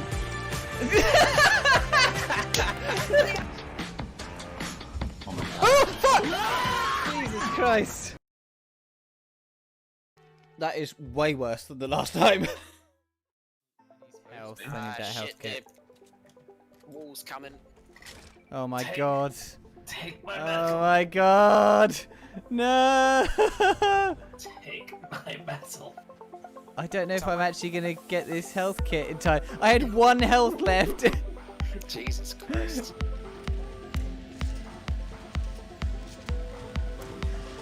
One kill. Oh, watch out. One That's kill. amazing. And you got a screenshot as well from that. You can never have too few guns in a gunfight. You can never have too few guns. What about 0 guns? That's too few guns in a gunfight. That is definitely too few guns. You can never have more. Well, I died. Oh, drum roll. It barely started. I'm already getting murdered. Did you just blow me up? Just like burst open like a fucking comedy clown car or something. Oh, Yeah. jumps. Jumped again. I just realised that the drug lord was literally shouting at me in the day. I don't think I'd do well in a high-pressure drug lord environment. I'd be dead in a heartbeat. Hello, everybody. There's going to be a lot more clips of Agent 47 electrocuting himself when freelancer mode comes out. I guarantee it. It's going to be good. It's going to be an absolute mess. When I did the freelancer mode beta, it was probably the messiest kills I think I've ever done in the game. Is completing the missions I completed in that. It basically actively encourages you to just entirely fuck shit up. I think at one point in one of the missions, I basically compromised every outfit on the level, just constantly having to keep swapping out of them to find a new outfit that I could move around the level in. Right, we ready? Yeah. So I had to get out. I don't like that. Had to push it out. I don't like that. I don't like that at all. All right. Hello, All right. everybody. All right. Yeah. Just roll with it. Just roll with it. Hello, everybody, and welcome back to the podcast, the old body. And this month, I'm going first in the game section, and I'm talking about a little game called Pentiment. Now, I have only played a little bit of this game. I've only had time to play a little bit of this game, so this is more of a first impressions, but I really enjoyed it, and I'm really looking forward to playing through the rest of it. So this is a brand new branching story game by Obsidian, creators of Fallout New Vegas and The Outer Worlds. But this isn't a first-person RPG this time. This is a 2D side-scrolling story with art made to look like medieval illustrations and painted manuscripts. The art, while beautiful and creative, also sets the tone for a game that is fully invested in its theme and setting. You play Andreas Mahler, a painter from Nuremberg, come to a small Bavarian village to illuminate manuscripts for the local abbey while you paint your masterpiece. You become friends with the locals, you meet a travelling noble, and you flesh out your background, deciding where you were from and what you studied at university. And then suddenly, a murder occurs, and Andreas feels compelled to solve it. Or does he? See, the thing that makes this game stand out to me is that it's not really about driving to the end of some preset plot. Events are set with the murder being common among all playthroughs, but the player has limited time to solve it. So you might luck across the correct answer, but more than likely, you'll have scraps of information and have to make an educated guess. You can also choose to say nothing at all, allowing the accused to be executed without speaking in their favour if you're so inclined. What this game is about is experiencing a time through the eyes of a person like Andreas. The situation around the murder is simply the first act of 3, and its role is not just a driving plot point, but it's a lens through which to see how this community lives and breathes. Every decision you make changes the way the town sees you, helps you, or hates you. The outcomes of the investigation shape the community going forwards and their relationship to Andreas and each other. I'm only at the start of Act 2 so far, but I can see the special sauce that will make me finish this game.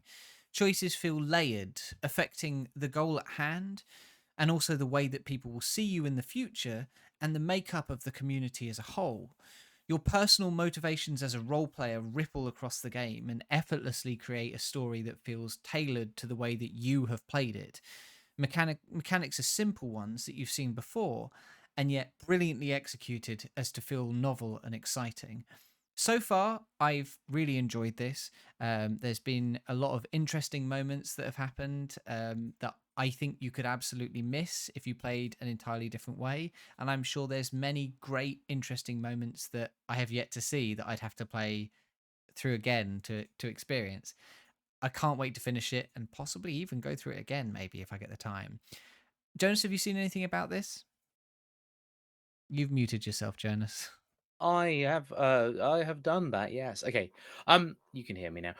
I saw quite a bit about this game when it first came out. I think I saw some other streamers or podcasters talking about it. Might have seen a reference on YouTube. And it reminded me of a game that I wanted to play a while back that I can't remember the name of, but it's a game that takes place through like 16th century Renaissance paintings as well. Didn't play either of them, unfortunately. Well, there So we go. now I'm in a position where I have more than one 16th century Renaissance painting mechanic game to interact with, and it sounds like they're both really good. I've seen you stream a little bit of this. I didn't pay too much attention as to like the plot and what was, you know, the actual gameplay element, because I think I will probably try and play this over this break maybe.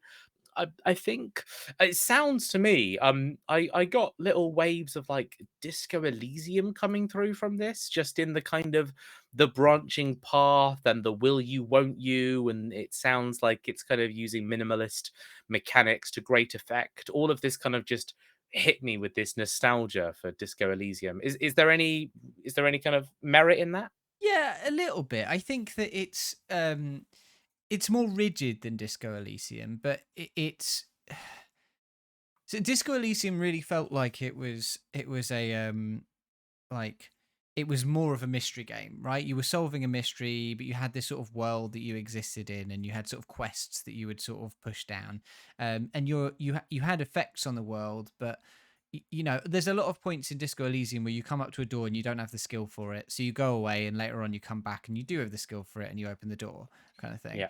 There's none of that in Pentiment. What Pentiment really plays like is um is you know, a A really complex like visual novel? visual novel, yeah, but way more complicated that, and way more interesting, right? Like you have a lot of control over how conversations go, and you know, and what, where you go and what you do, but there is this time mechanic that keeps pushing you on and pushing you on and pushing you on. So when whatever you're engaging with, you can never engage with everything, and the options that are available to you change depending on what you've done in the past.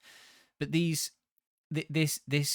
fact that time is moving on, and that the decisions you make open and close options further down the line, really gives it a feeling like everything has a knock-on effect, like starting to knock dominoes down further along, so that by the time you get to the end of Act 1, you feel like there's been a real culmination of how you chose to play the game at that point, even if Okay. the end of the act is kind of set. Like, I think for me the interesting thing was, so the murder is in all of the trailers, right? And as I have said, you aim to solve the murder, but that's the end of Act 1, right? And then you move on to Act 2. I would tell you now, I chose someone I thought did the murder, and I don't know if I'm right. And the game Okay. moves on. And I think that really struck me as a game that was like, this is about a time and a story and experiencing a community over the long term through the lens of the choices you make and the character you've role played, rather than any one plot. Yeah, And I I think get you. I think that's a very interesting. I think you'll get to the end of it and you might feel like this didn't have an arc. Well, it will have, I'm pretty sure it'll have an arc, but I get the feeling that you'll get to the end of it and you'll be like, where I am is both the end of the story and completely different to anything anyone else would have had. Oh, Yeah. nice. So it sounds very personal. It sounds like, yeah, it sounds like one of those games where no two people are going to have the exact same experience, just because the game does that that diamonding out, but coming back in, but leaving enough uncertainty that you're never quite sure where that coming back in was mandatory and where it was a decision and where it was, Yeah. you know. I think a big thing is that that your decisions to do things won't necessarily be entirely based on what the plot is. Like they'll be based on how you personally feel about characters. There's, you know, the drive to investigate the murder at all is entirely down to whether you care about the accused, right? If you don't care Sure. about the person who was accused for the murder, you can just piss about for 2 days. And then when the investigator comes to investigate and says, "What do you know about this?" you can just say nothing. Like And that's not the whole game though. That's what you've experienced of the game so far. that's not the whole game. And I think that in the second act they've established what is happening in the second act in the part that I'm involved in. And I think what's important, I think that the important part that Andreas plays in the story is that Andreas is an outsider in the first and, from what it seems like, in the second act, and that Andreas is an important outsider, but an outsider nonetheless. And the story is about how he chooses to either step in to engage himself in this community and potentially sway things and change things, or stand back and kind of be maligned for not doing anything, or not being able to connect with people because he refuses to get involved in things. And so really the story is about this community and how you relate to this community rather than the things that are happening in it. It's an interesting thing. Andreas really does start to feel like your character, because what you feel Andreas would do or what you feel you would do affects all the choices you make, because you can just choose not to make choices, and that in itself is a choice. Yeah. And I think that's a really important thing that games kind of really struggle to know how to do a lot of the time, is they really don't know how to reward inaction. So a lot of the time when video games give you a prompt to do something or not do something, the player will always just be like, well, if I don't do it, nothing will, like the game the game will just shut down, and my money won't go up in my inventory, or I won't get a special item, or I won't get that perk or that experience. Or that I failed. You can Yeah, feel or like, quest oh, failed. Yeah. if I get to the end of the mystery part and I say, "Oh, I don't know," oh, that's a failure. It's like, no, that's life. Then it carries on. You could have had a different. You could have known who did it and gone, but I don't really like the person that they've accused, so I'm just going to let them execute him. Or you can accuse someone. When I did it, I got to the point I was like, I'm not 100% sure it's him, but I also really don't like him. So I'm going to accuse him. Yeah. And I've got enough evidence to convince them to execute this man. Right? That little element reminds me quite a lot of Paradise Killer. Right. That's on Par- my list of things to play. Yeah. Yeah, Paradise Killer doesn't tell you that there are any right or wrong answers. There's just the conclusions you come to. Yeah. And it's just whether or not you put the time in to investigate, to find evidence, to convince you of the correct answer, if that makes sense. Like her story, where the final thing is just, have you seen enough? Have you seen enough? Yeah. And it goes, Ugh. okay. I don't know. All right, Jamie. Hark thou and listen, for I bringeth thee a genuine tale of death, betrayal, and review. Behold, here our fair maiden, thy Bunyip man equivalent. They doth protest that Pentiment be summarized in a single sentence, such as thus. What the fuck did you just say? What? What did that even mean? Say the line, Jamie. Stop buying yourself time and say the line. Forsooth, this an RPG, a story game that really feels like your story, my lord. Applaud. Is that what they did back in like 16th century playwrights? Absolutely. All right, we're moving on. Jonas, it's time for your video game of the month. What are you doing this month? I'd like to talk about God of War Ragnarok. God of War Ragnarok, content warning, it definitely contains violence and death. It's a bloody action game. Otherwise, I think it's not too bad. It's very video game violence, but otherwise its themes aren't too horrific, I think. Um, unless you mind a severed head talking. There's a severed head that talks throughout the entire game, if that bothers you. God of War Ragnarok is the sequel to God of War 2018, which was, until very recently, a PlayStation exclusive title. God of War Ragnarok, currently on the PlayStation 4 and the PlayStation 5, continues the tale of Kratos, a Spartan who defeated Ares, became the new God of War, and then proceeded to wreck the entire Greek pantheon of gods, and now finds himself, many years later, in the land of Norse mythology, along with his son Atreus. I'll sort of say it now and I'll say it plainly for anyone curious. Both of these games are phenomenally good, and thus I'm really not going to discuss. I don't kind of want to talk about what happened in God of War 2018, so that informs you of God of War Ragnarok. I think if you're interested in these titles, they are spectacular, and you should get your hands on God of War 2018, which is now available on PC. What you need to know about Ragnarok is that much of the story and gameplay has you traveling between different sort of Norse mythology realms, if you will, like Midgard, Asgard, Helheim, etc., in an attempt to learn more about the prophecy of Ragnarok. And sort of, you're working sort of almost antagonistically against Odin and Thor. Many of the events of God of War 2018 sort of directly influence the story and narrative here. And while that kind of seems really obvious, I feel like should also kind of mention it, because a common point about video game sequels at the moment is whether or not they can be played in isolation, or how a sequel to a game is more often about the mechanics and gameplay than it is about the narrative. That is not the case here. Ragnarok is very much a direct continuation of God of War 2018 story.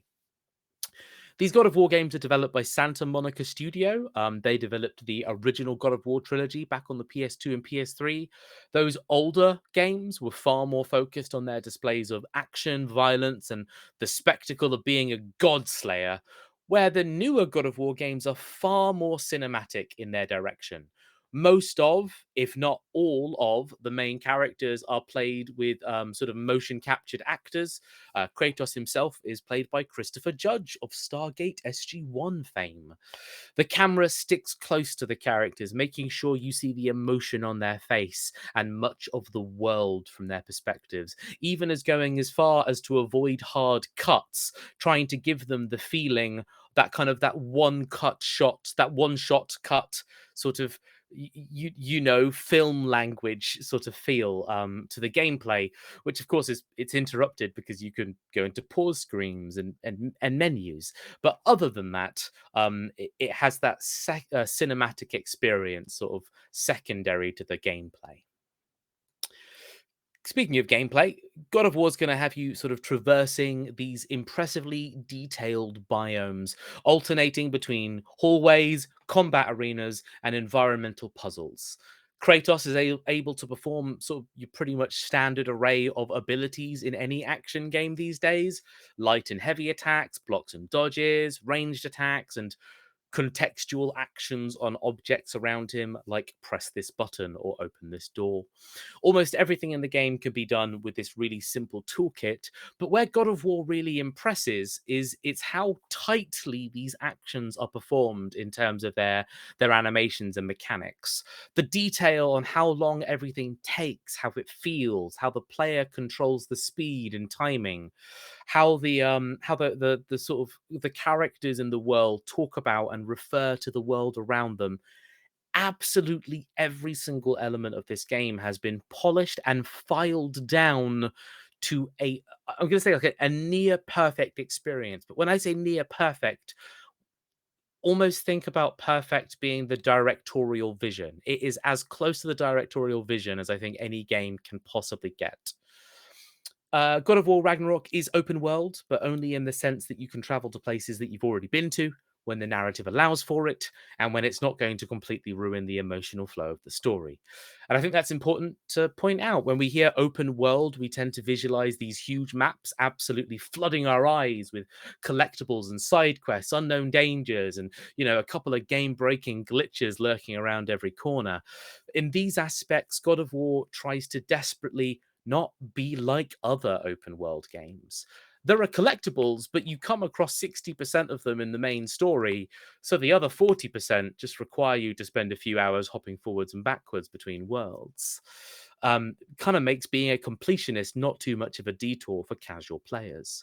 There are side quests, but they're few in number, and they're kind of there to provide Kratos and Atreus with this, like, almost this canon way to break away from the main story and spend time together. They know that they don't have anything to do for a bit, so they'll suggest going back to that castle they were just in and maybe looking around in the basement that they never went to. It's really nice in terms of, linking the idea of wasting time in side quests with, like, genuine character narrative growth and exploration. I think God of War Ragnarok is a game that probably starts a bit more as a linear action adventure prestige AAA video game, but only starts to add open world into that description once you're about 20 or so hours in. This is by no means a perfect game. Insistence on managing loot, upgradable and craftable gear, stat numbers, and skill trees means that it dips a toe into some kind of Western RPG tropes without necessarily giving much back for it. NPC companions have a near infinite well of voice lines and barks to draw from. It's kind of refreshing and welcome in times of world building and exploration, but kind of grating and distracting when in times of, like, focus and challenge.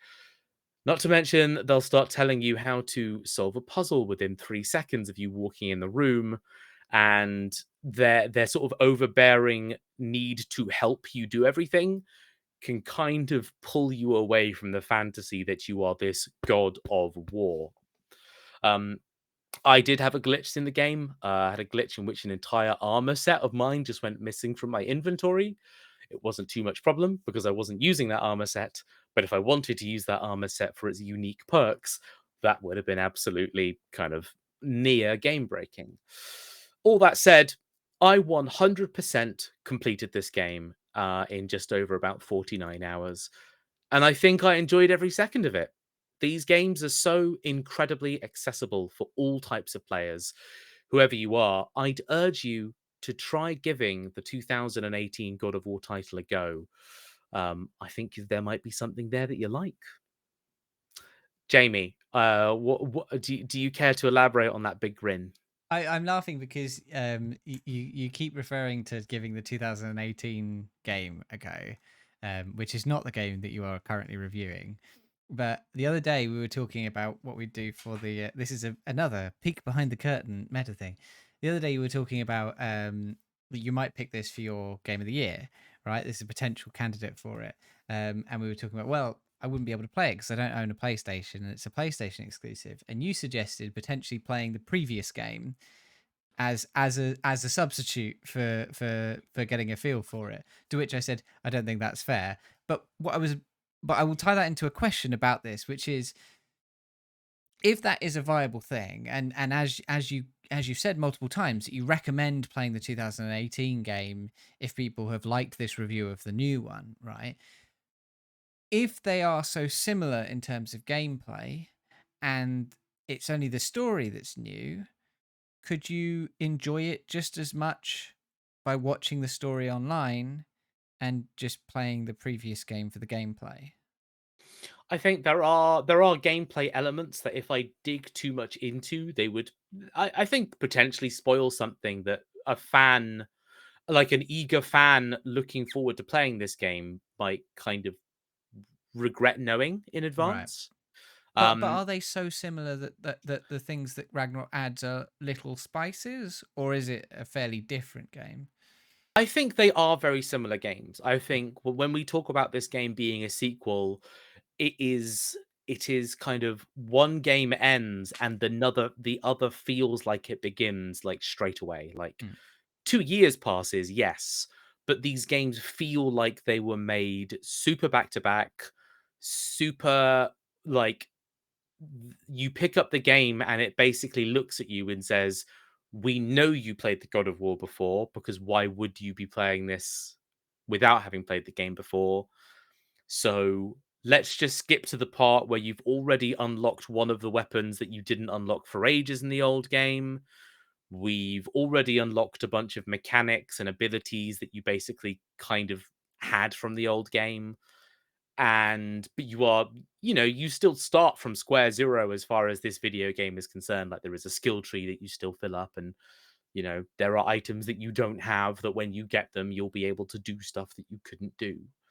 But It's interesting because this is one of the things that when we talked about Horizon, I know I sort of talked about it maybe slightly derisory about saying, well, why would you bother playing this if the previous one's the same? But when we talked about Horizon and the sequel to that, and one of our complaints, or at least one of your complaints, and I think the general complaint is the first one was quite focused, and the second one they just went, well, here's a bunch more arrows, or here's a bunch more this, or here's a bunch more that, and it gets a bit chaotic and it gets a bit much to think about.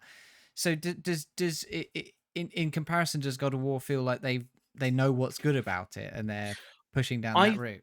I think definitely. I think that's kind of what I mean when I think about this, like, this directorial vision. Like, Mm. someone had an idea of what kind of really brings this game together, and they kind of ask themselves, well, what do you need in this game? Like, what actually makes this game God of War, and what's going to make this sequel have all the positive DNA of the first game without us bogging it down with the idea of, oh man, we didn't do this in game one, so we'll definitely do this in game two. And I think a lot of the success in this game is the restraint that it shows. Like in a lot of action games, new weapons are a really big element of, like, kind of player enjoyment. Um Kratos gets one new weapon in this game, for a total of 3 weapons. And you start with 2 of them. And, like, for me, I was a bit like, when I got that third weapon, I was both I think I was super overjoyed to finally have a new weapon, like a new toy to play with.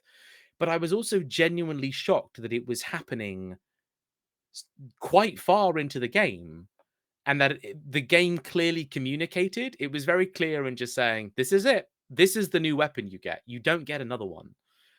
And I think it just basically, it's a game that really just puts its foot down and says, "No, no, no.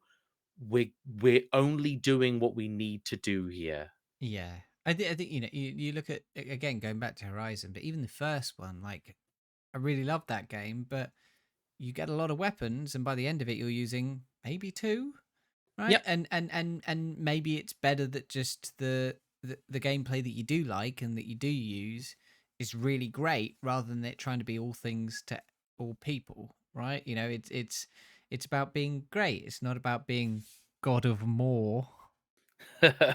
Um, but Oh boy. but on another thing that you mentioned about it being very accessible, I've heard a lot of people complain about how the characters spoil all the puzzles and things like that. But that in itself is an attempt to be accessible, right? An Mm. attempt to bring everyone through this game. Um, I guess sort of two questions.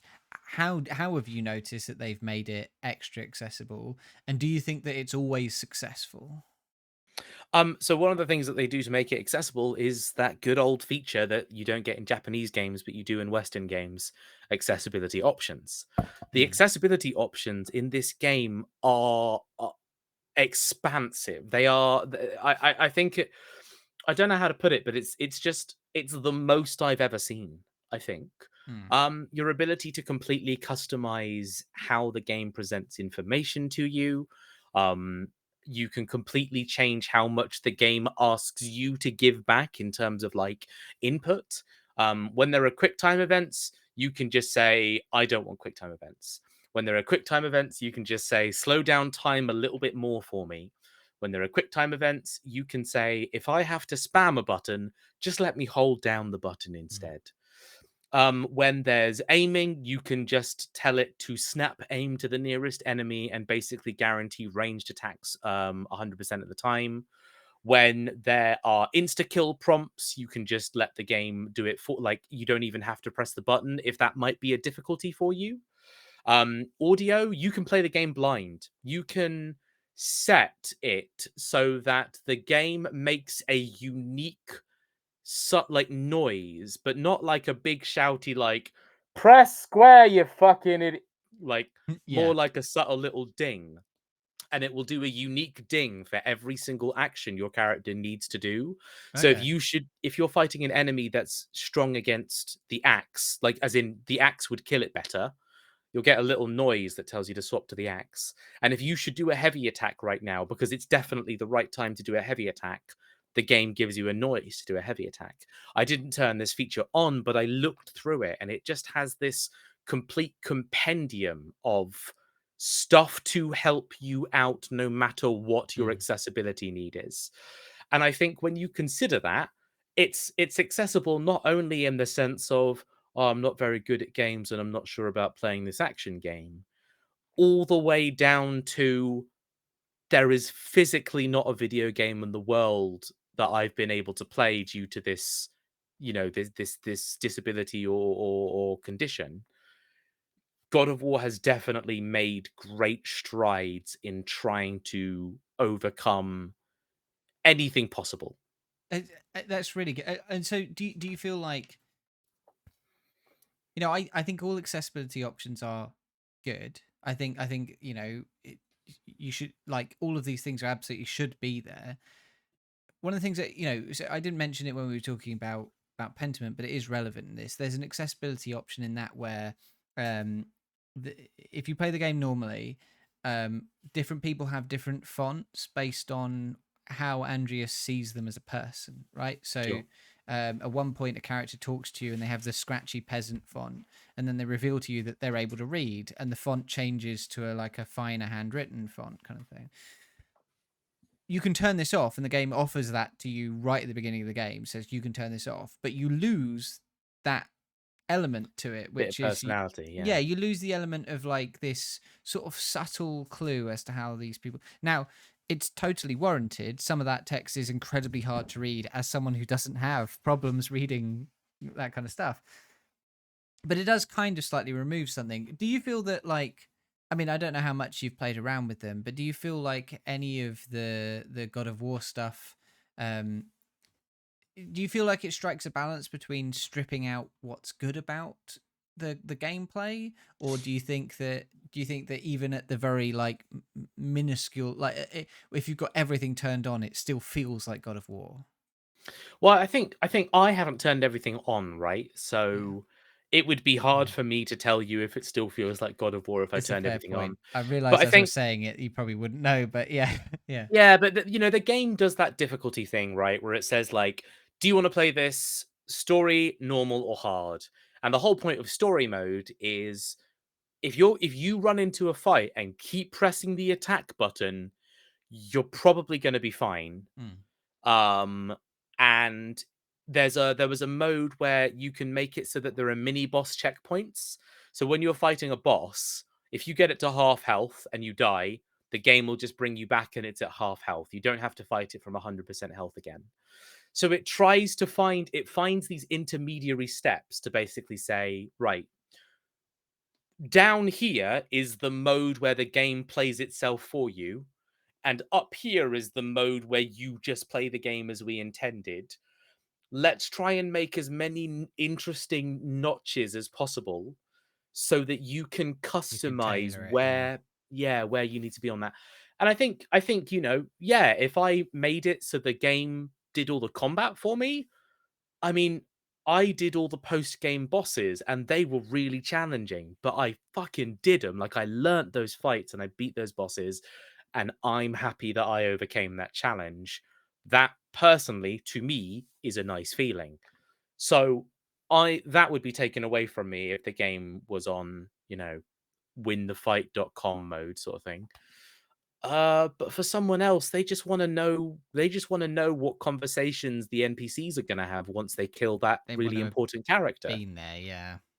They want to be there and they want to have done it. Like they want that Yeah. they probably still want the emotional payoff of pressing the button that lands the kill with their ally, with their friend, with the in the world. And I think all of that's still valid. Cool. All right. Well, you are a Spartan who's become the god of war, and now you've got your boy. I don't really know much about the plot other than you have a boy that follows you around and spoils puzzles for you. Yeah, that's it. That's the whole game. And the boy says, "Papa, Papa, God of War, Papa. Um, this puzzle can only be solved with a one sentence review of the game God of War Ragnarok. Please, Papa, solve the puzzle. My mother is very sick, She's straight up dead from day one, boy. incredibly sick. Yeah, no, that's sick. Yeah. Father, very sick." I say to boy, a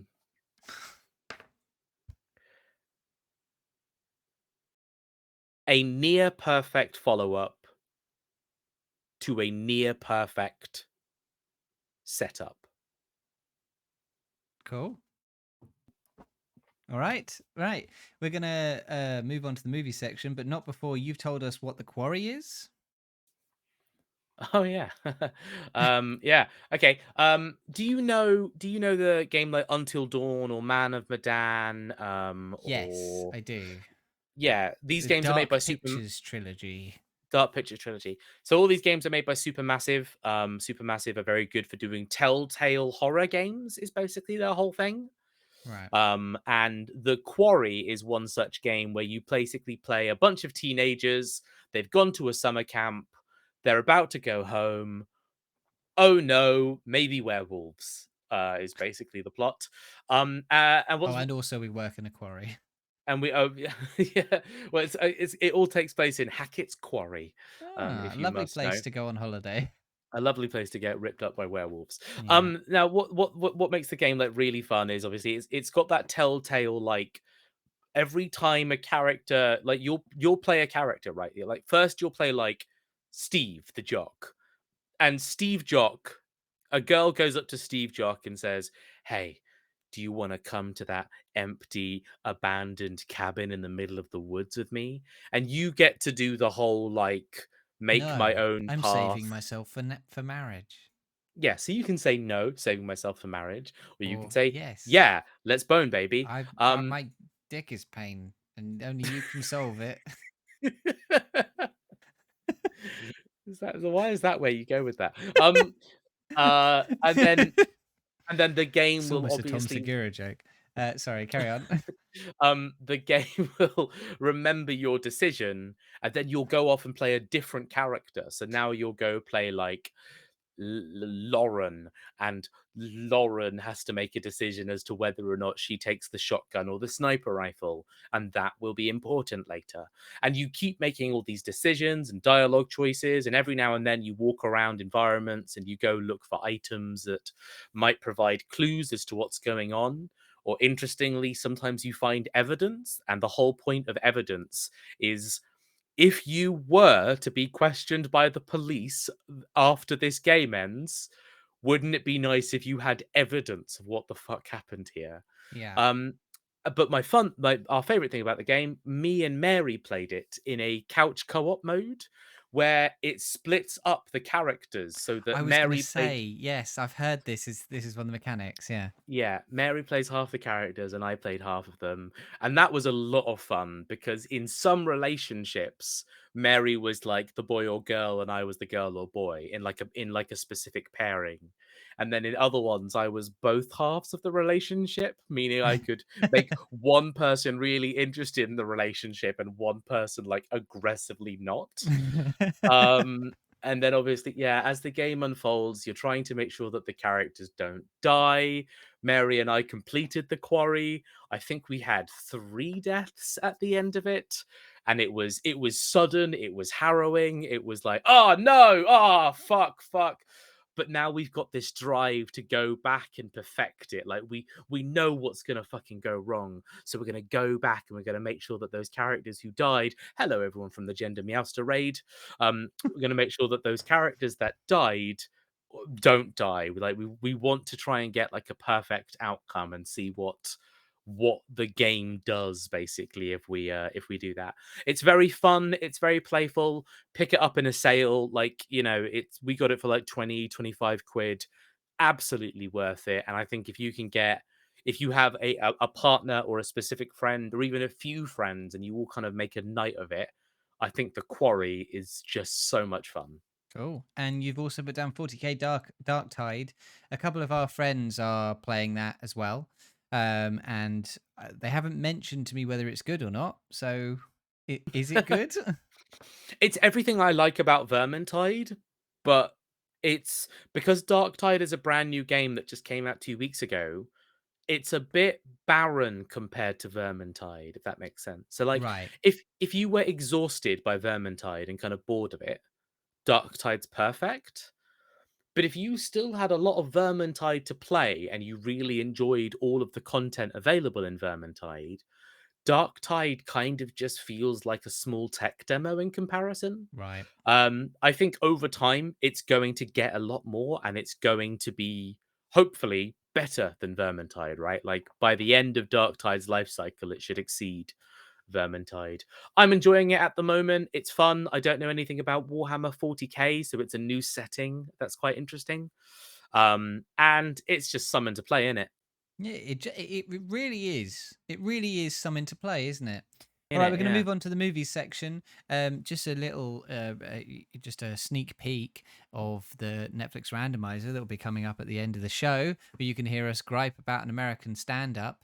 Smooth Pikachu, our randomizer extraordinaire, has said that there are no fewer than 3 American stand-ups in the Netflix randomizer this week.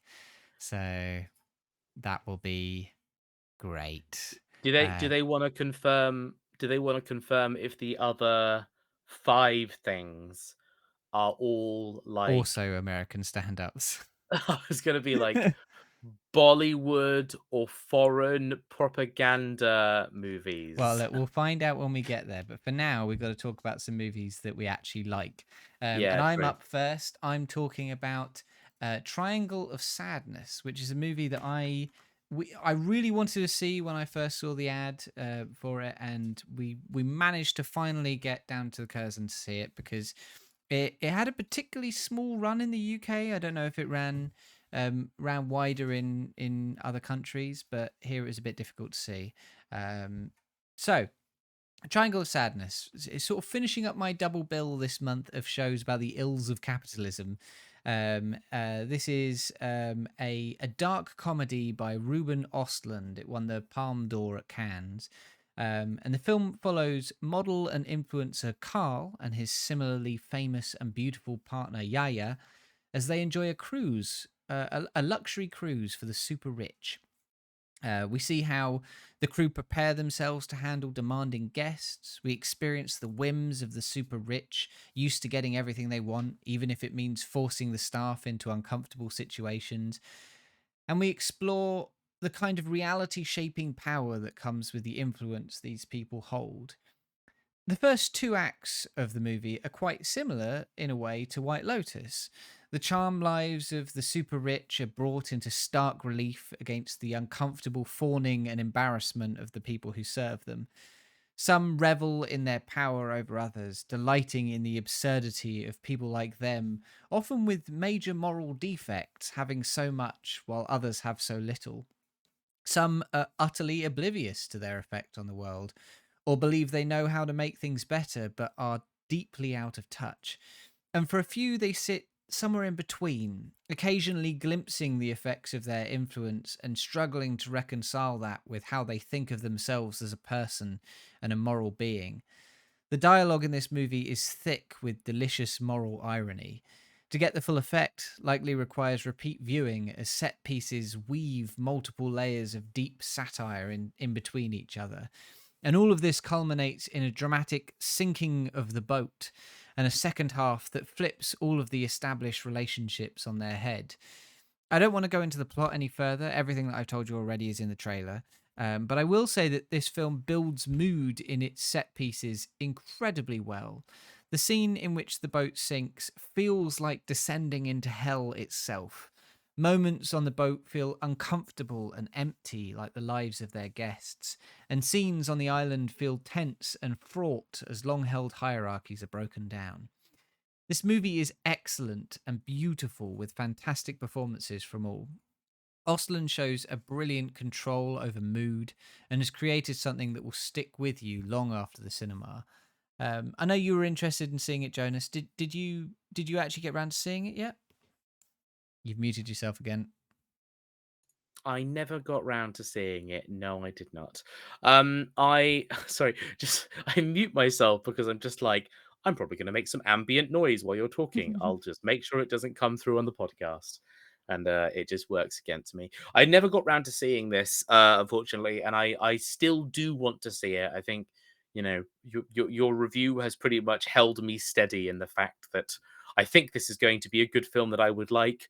Oh, Jamie, everything that Jamie has said makes me think it's going to be a good film that I would like. So I'm still pretty sure about that. Yeah, okay. So I guess what if you had to compare this to another film, what kind of film would you compare it to?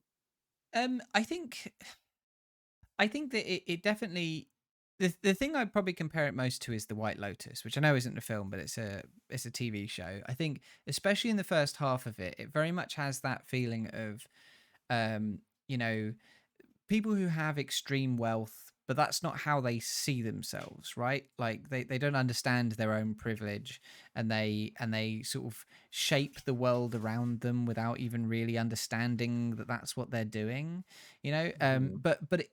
But I think it examines it more thoroughly and more and with more depth than the White Lotus does, because the White Lotus is as it at its heart, it's sort of about a rebelliousness from the people below, and sort of how they bump their head against the ceiling almost throughout. Whereas the first half of Triangle of Sadness is very much about the reality of the situation. There are characters who totally understand the effect they have on other people, almost sort of revel in the fact that they are so awful or so disproportionately privileged, um, and sort of revel in the fact that they have that control over people.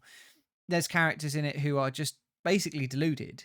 Like there's a wealthy Russian woman who believes that she is helping the staff by sort of forcing them all to take a break and like go down this water slide off the boat, but it means that all of them have to put all of their work on hold in Mm. at like the busiest time of day on the boat and things like that. Like these people who just don't realize the influence they have on the world.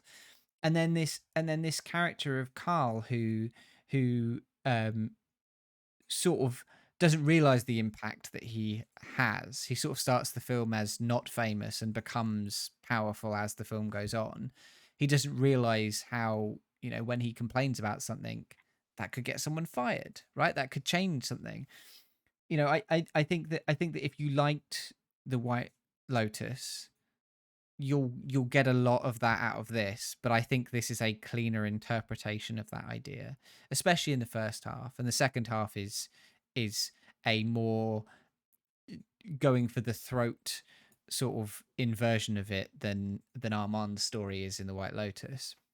um I think as well, I think that there's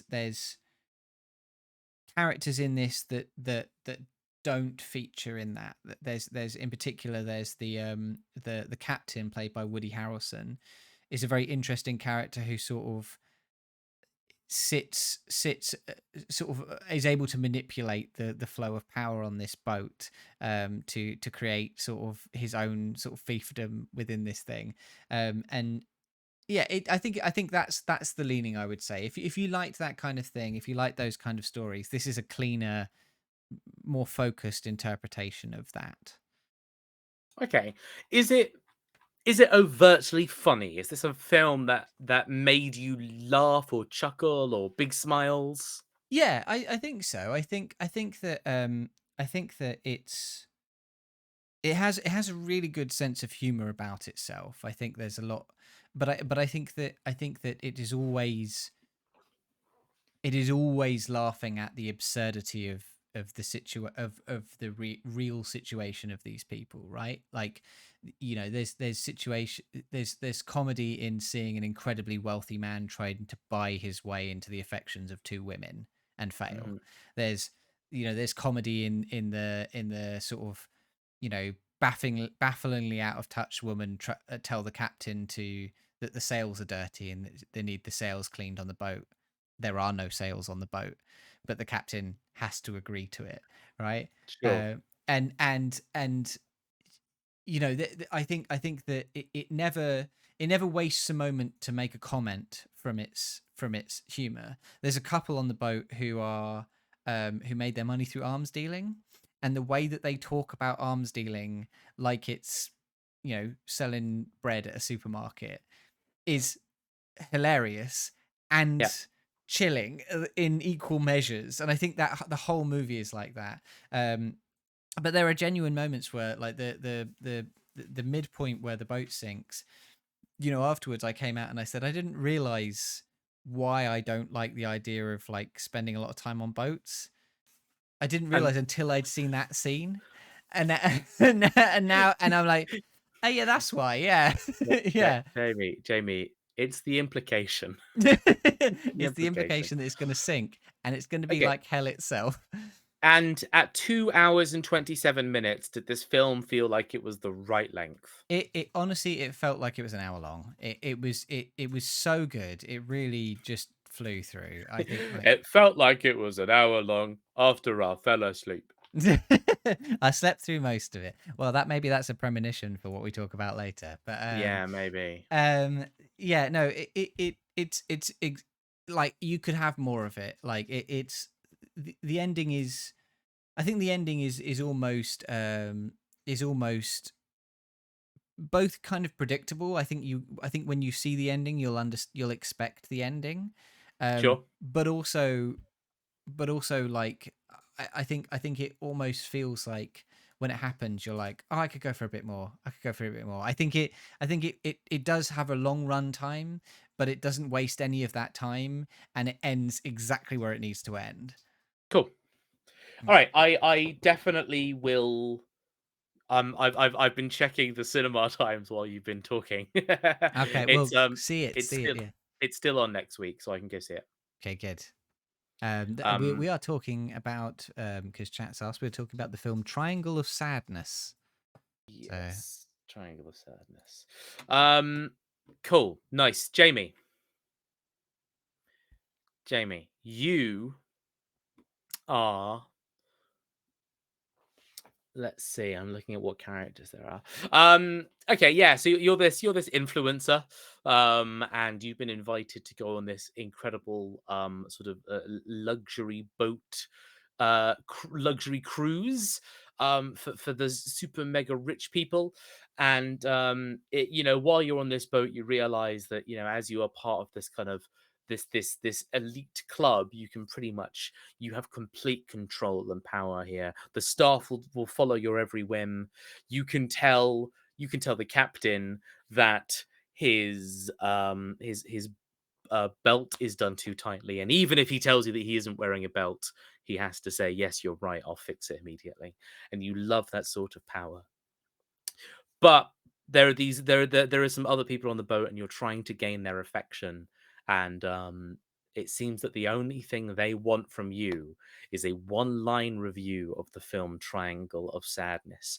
So of course you toil away in your luxury boat cabin for hours, days, however long it takes for this boat to crash. And then before the boat crashes, it comes to mind. What's it going to be, Jamie? A deliciously dark comedy that gets to the heart of the matter.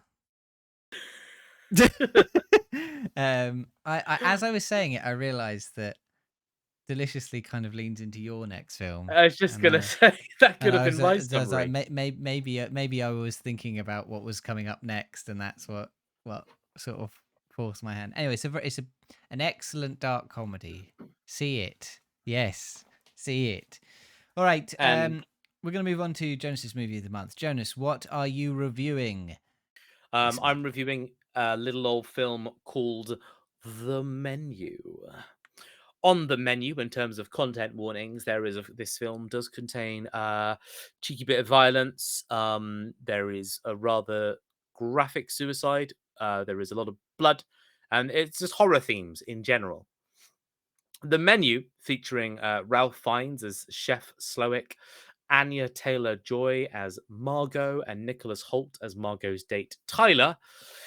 The Menu presents itself as a dark and twisted horror thriller film about a restaurant experience gone wrong. Now, I don't want to give too much away, but what I will say is The Menu is a far more joyful and tongue in cheek experience than how it might seem on the surface. If you enjoy some dark comedy and you want to see a fun thriller film with a touch of upper class food dining experiences, I highly recommend The Menu. Just don't watch this if you're hungry. The Menu is a gorgeous film that really knows how to play with expectation and what makes elements of the food industry look glamorous from the outside in. Throughout the film, various dishes are served in a restaurant, and as each dish is served, the film takes a back seat for just a few moments so that the audience can be shown an intimately shot display of the dish being served. As the camera pans over the plated meal, a delicate selection of text will appear on screen, naming and describing the dish for our education. It's a minor detail that absolutely elevated my enjoyment of the film and just made me envious of the restaurant diners, despite knowing that they were about to have a bad night. The general premise of the film is quite simply that Margot, our sort of protagonist of the film, has been invited on this dinner date. We don't really know the context of her relationship with Tyler. We don't know if they've been dating long or sort of what's been established thus far. But as they wait at this pier, they are picked up by a boat along with maybe a dozen or so other people, and all taken to a remote island. This island has only one main feature on it. It is the restaurant in question. And as our diners are obviously left and stranded on the island, they have to come to terms that they are about to be at the mercy of their chef, and that's Chef Slowick, played by Ralph Fiennes. Margot, the protagonist, not really particularly interested in the restaurant. She's not familiar with the culture of this kind of fine dining. She doesn't really get it at all. And as an outsider to the entire kind of experience, her confusion and response to many of the film's events, they're quite relatable. She's easy to root for. Her date for this dinner, Tyler, he is obsessed and impressed with every single detail of his dining experience. He is like a foodie dialed up to 11. And so, for any foodie watching the film or fine dining fans in general, he's the kind of character who sort of quickly appreciate his take on the entire evening. I think, in terms of the film's events, it's quite hard to talk about what goes on beyond that simple premise. They're walking into the restaurant, and you already know from the premise that something is going to go incredibly wrong. But yeah, from there, I would urge people to basically take a look at this film and discover what those potential twists and turns might be themselves. It's a film that I've been recommending to absolutely anyone I've spoken with in like the last few weeks. It's charming and playful, even when it chooses to dive into some of its sort of horror and thriller elements. And as I say, the food just looks gorgeous. Jamie, did you watch? Did you get around to watching The Menu? No, but I'm interested. I'm interested. I remember seeing the original trailer and thinking, "Oh, this looks good." I like Ralph Fiennes. I like Anya Taylor-Joy. I think I've seen Nicholas Hoult in things I've liked as well. So I was like, yeah, I could go for this. But as you know, as I've mentioned many a time on this stream, I'm on this podcast. Oh my god, I'm so scared I can't get the words out. And this is my Podcourt. point: is I'm not particularly good with like gory horror stuff. So, do you think that this movie is gonna put me off? No, no. The gory horror stuff, it's more like there are two things that just happen, and the film very quickly moves on from them. It doesn't Okay. linger on them. It doesn't ask, it doesn't want to make you incredibly uncomfortable with that thing that happened for a long time. It kind of just what I would say about the film is it's joyful and tongue in cheek because half of the cast, let's say half of the cast, are absolutely in terror of what's going on, and the other half of the cast are just going on with their day. And it's playful and weird and whimsical and absurd in a way that once you kind of see what it's doing, it's genuinely, I think, a very funny and kind of Okay. entertaining film. Okay, that's interesting. All right, I'll definitely give it a go. So I don't know how to segue into this sensibly, but you put a really interesting question that I wouldn't have even have thought of it on the doc, which is this setting up for a franchise or should it? Your description, it didn't sound like that would even be the case. So did it feel like it had vibes that it was setting up for something more? No, no, it does not. But the reason I put it there is because I think a lot of the time when you see successful one-off movies, and I'm influenced by the fact that we've both seen Knives Out, Glass Onion this month as well. Hmm. You see these singular movies and you think, "Oh, that was quite good. Yeah, I really like that." And then because it was successful, they do another one, or they continue things in the same universe or with the same character. I guess so. I mean, all of the advertising for me struck me that it was more in the sort of like, arty horror genre kind of thing. Like it felt more like it was leaning towards Nope and Get Out than it was Knives Out, right? Like it Sure. would sit better next to Triangle of Sadness than it would a Marvel movie. Right. Yeah, I agree that I think it probably shares a lot of its DNA with Triangle of Sadness. I didn't really go too much into kind of the theming and things like that. And Mm. maybe that's just because I don't really have the eye and nose for them. But there definitely is an element here where this restaurant is an elite restaurant, right? Mm. Like this is like going to not just a 3-star Michelin, but it's like going to the stage above where there's only one of this type of restaurant in your country or in your in your like hemisphere, more or less. And the idea that people get to eat at this restaurant is a status of itself. Like, Yeah. they'll be talking about the fact that they got to go to this restaurant for the rest of their lives, and how Margot as a character represents that character who like really doesn't fucking care about that. She doesn't appreciate the status. She doesn't really have any interest in the money and the glamour and the showmanship.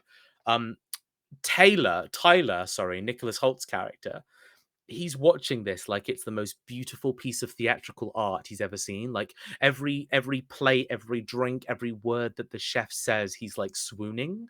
Yeah. And Margot the entire time is like, "What the fuck are you talking about?" Did you ever see that restaurant review where they had they were served like a foam in the mouth of like a plaster cast of the chef's face?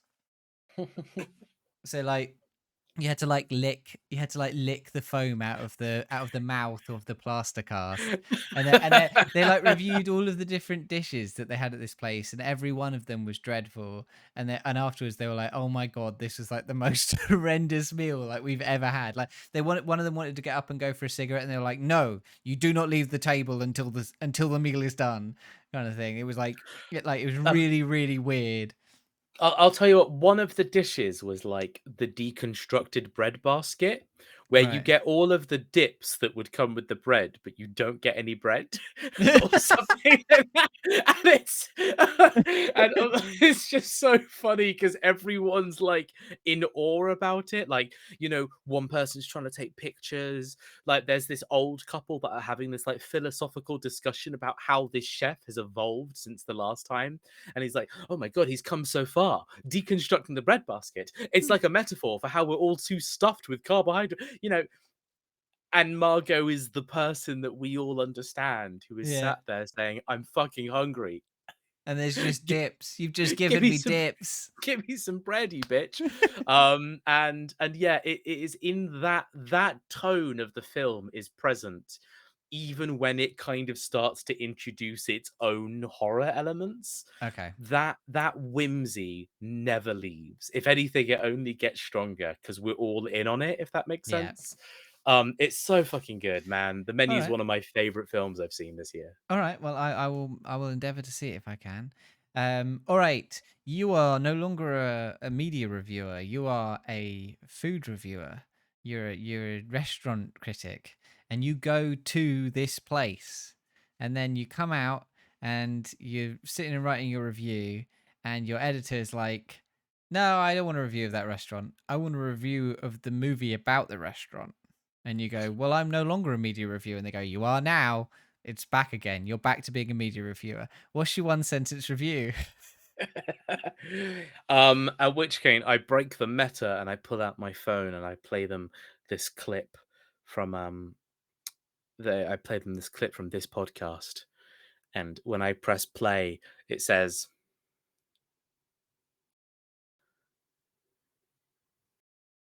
think about it. Think about it.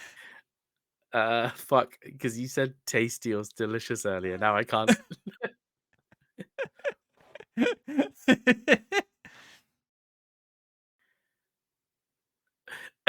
Fuck. It's a tall glass of satirical comedy that goes down well with the dessert of Ralph Fiennes. Delightful, magnificent, wonderful. I genuinely thought you were I going to hope play something on your phone. I didn't. I thought that. I hope that was worth the suspense. Oh, I'm sure it was. I'm sure it Oh, was. I should just pre-record these, yeah, and then just do them as voice notes. All right. Before we move on to the random movie, you've put down Tim Minchin back. Is this the recording of the one we saw live together? Yes, and I saw it in the cinema, so I count it as a film that I saw. Well, okay. So this is the new Tim Minchin live show that is a recording of it. Is it as good as you remember it being? So, it is actually quite different Oh, because he does it in Shepherd's Bush, and he's doing this post-COVID. right. So So think yeah. So about when this. we saw it was pre-COVID. Yeah, so he Yeah. suddenly has a bunch of COVID relevant stuff to say. Right. Okay. And I noticed he didn't do some songs, but did do some other songs. And I Right. think that might be because maybe he had to work with a different band or, maybe he Right. reworked the set list or something. But I mean, either we saw way, it. We must have seen it fairly early on in the tour. yeah, I mean, yeah, it was 2019. It was like November 2019 or October Mm. 2019. And I get the sense that this must have been a show that was delayed. Mm. So it must have been planned that he would do it post March 2020 Mm. and then never got to do it. So yeah, he this all got recorded and stuff. But yeah, I went to go watch Tim Minchin back. It was just great fun to kind of try and relive a lot of those moments that I lived through with extreme jet lag, and therefore I really didn't get to appreciate them the Oh first time round. yeah, I forgot that you were I really was jet lagged. so tired. I Yeah. fell asleep in the show because I was exhausted. Yes. Yeah. And Yeah. I Yeah. Yeah. and I hated that because I wanted to enjoy that show so much. I remember. Yeah.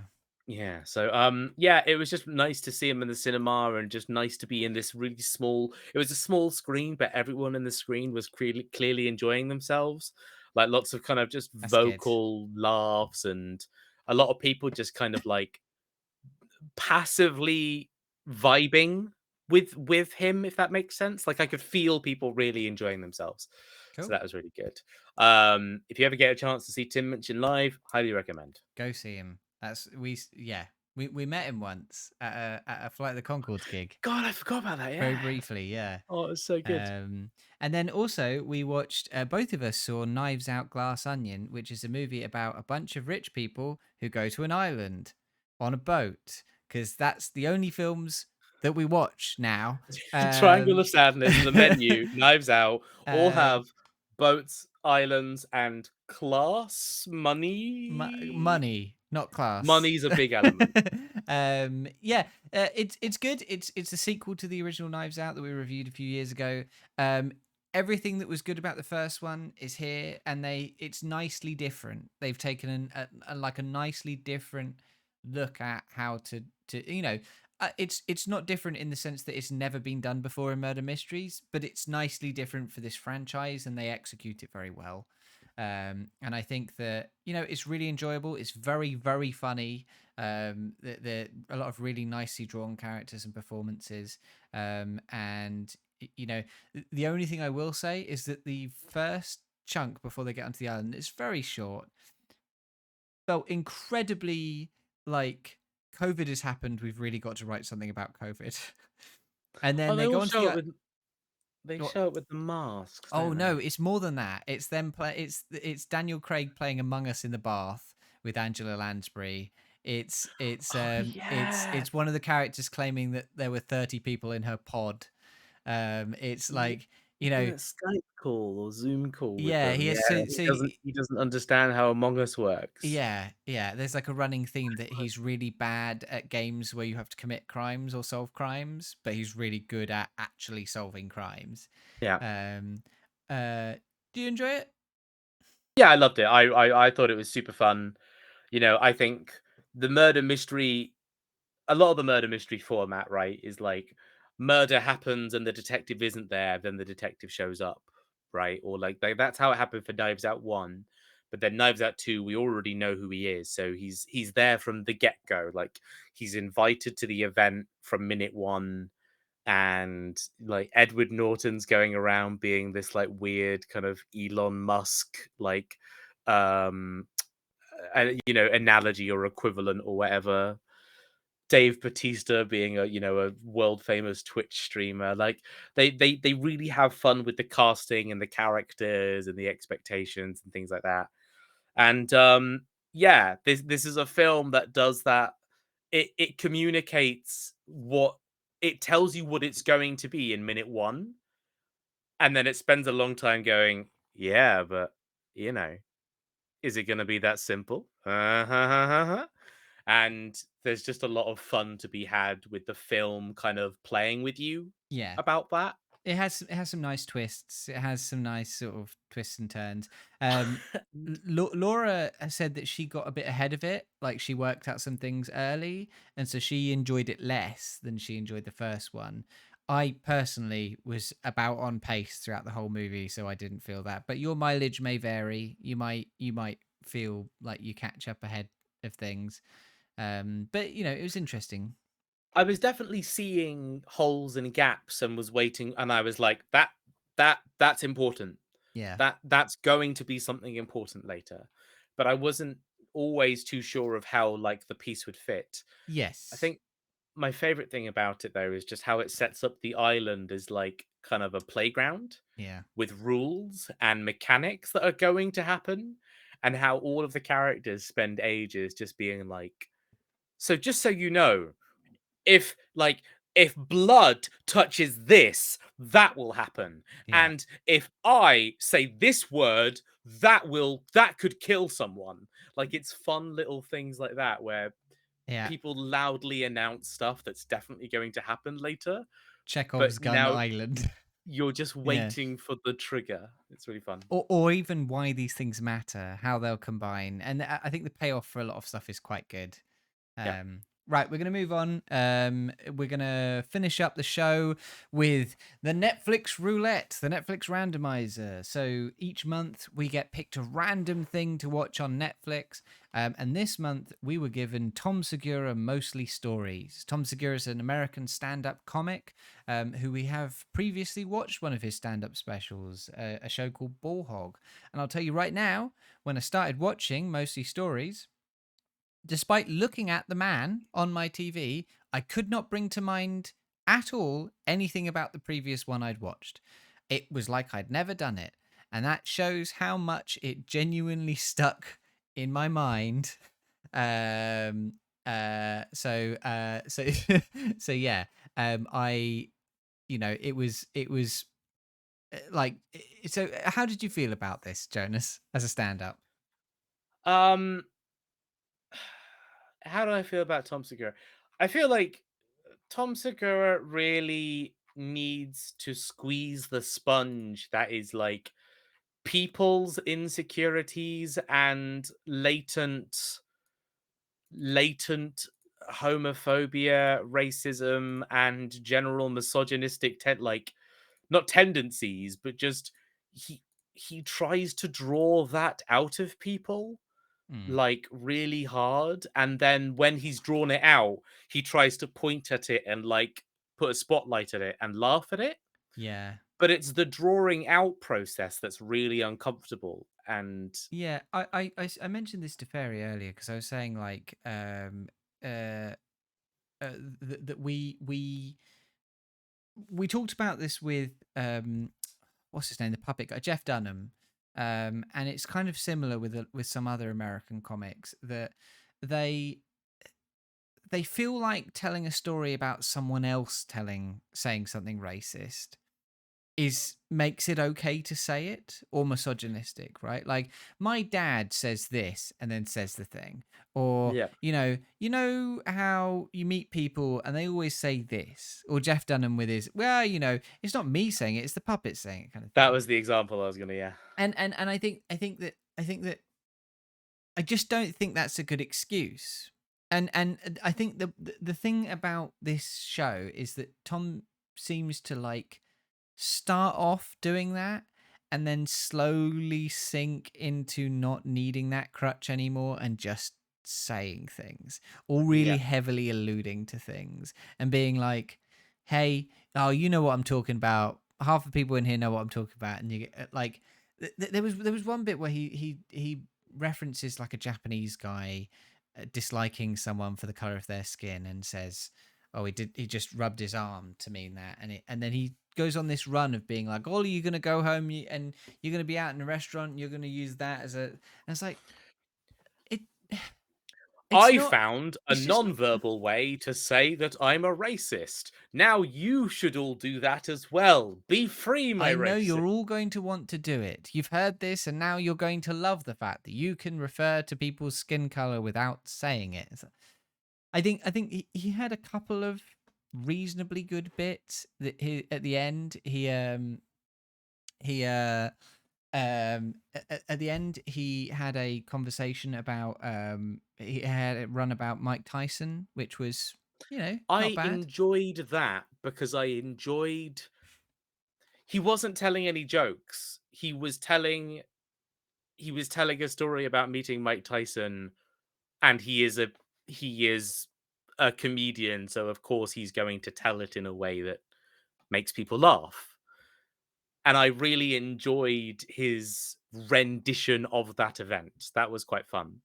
Um, there was a joke that I really fucking hated, where he talks about how ejaculating inside a woman without a condom feels great. Yeah, yeah, And then he goes on to tell his male audience, guys, if you're using a condom, just don't. Just don't. If she tells you that you should wear a condom, just lie to her. Just don't tell her that you did it. Don't tell her that you ejaculated inside of her. Just lie about it. And I was just like that just set off these awful alarm bells of just like it was grim. It was really really grim. And there's I think his jokes fell into like three categories, like mildly funny, like he had a little bit about Mike Tyson, or a bit about the exercise and his strange personal trainer.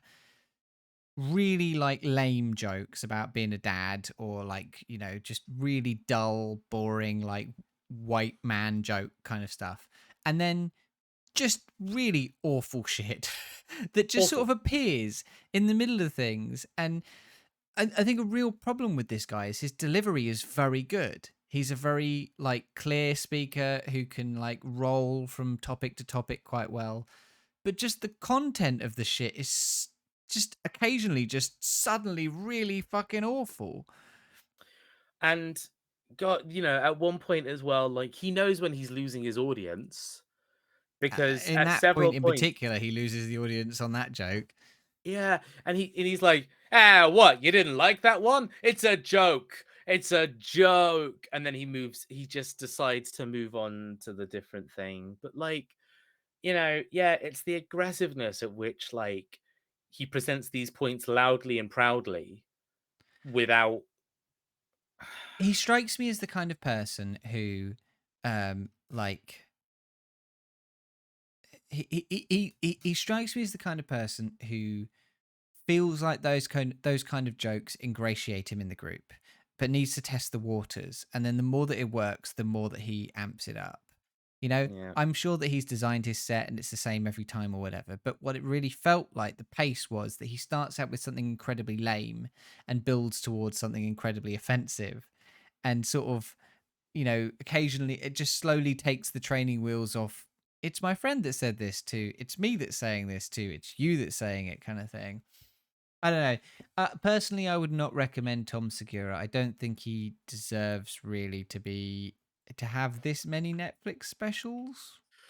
Well, Jamie, how can we say that until we've seen all of them, right? Because the Netflix randomizer has only given us 2. Well, don't speak too soon, because apparently there's 3 American There's 3 comedians American stand-up in this comedian hat. specials in this hat, and one of them could be Tom Segura disgraceful. Well, would you like me to draw one out of the hat right now? Um, I mean, the it doesn't matter if I say no. We have to for the format. All right, here we go. The podcast demands that we do that. So next month we'll be doing whatever's on this piece of paper, but before we do that, we're going to go through the rest of them. I Here's hope it what just says cocaine. you could have had. We could have had Touch the Sound, a German documentary about a deaf percussionist. Everyone you read that isn't a white American stand-up comedy special brings us one step closer. We could have had Jen Kirkman, Just Keep Living? Question mark. An American stand-up comedy. That's one. There's one Yeah, out. that's one down. We could have had Destero, a Portuguese indie drama. Okay. But we don't have that. There's still 2 stand-ups in there. Still 2 in the box, in the We could bag, have in the had hat. The Dryer Cycle, a Spanish romance drama. The Dreyer cycle. Or Drey. El Ciclo Dreyer. Yeah. We could have had I'm sorry, Koto. Making the Witcher, a documentary about the Witcher TV show. That would have been quite funny. Yeah.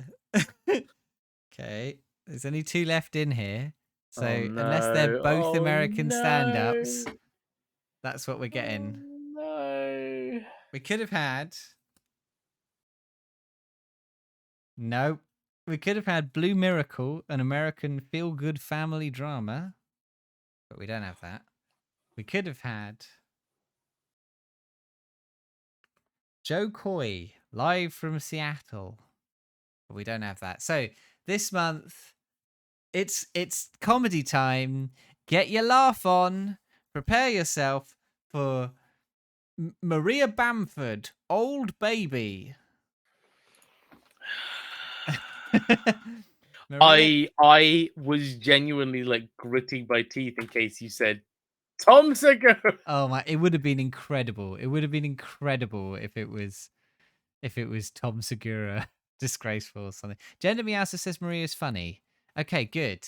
That's a start. That's good. It'd be nice to have actual funny comedy. There's a photo on the IMDb page for it, and there's like a weird sort of pug in the darkness in the background of her set, or like a bulldog or something. She's a voice actor for fucking loads of things. What does she do? What's she? She is like just an animated cartoon TV show voice actress who's just in everything. She's in Big Mouth. Oh, she's the anxiety mosquito in Big Mouth. I didn't watch that much Big Mouth, but she's in That's BoJack good. Horseman, Midnight Gospel. Yeah, she's in Adventure Animaniacs. Time, Bravest Warriors. What is she in? Centaur World? What the fuck? Oh, Mary really likes Centaur World. Oh, okay. It's Well, it, fair enough. it's a show that people like. Just I haven't seen it.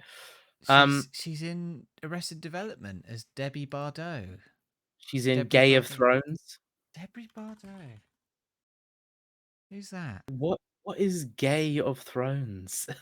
Oh yeah. What? Oh yeah, she's the Fantastic Four woman. Oh, I know who this is. Okay. What? Oh, okay. I'm excited for this now. All right. Okay. I'm up for some What's Maria Bamford. I don't know what you're referring, but I'm So not ready to move away from the Gay of Thrones thing that I in just Arrested found. Development, she plays a character who was in a performance of the Fantastic Four, and then she ends up homeless. And one of the characters basically sort of convinces her to try and put on a performance of the Fantastic Four, and she sort of descends into depravity. Okay. She's high Well, energy. Okay, well that's good. okay.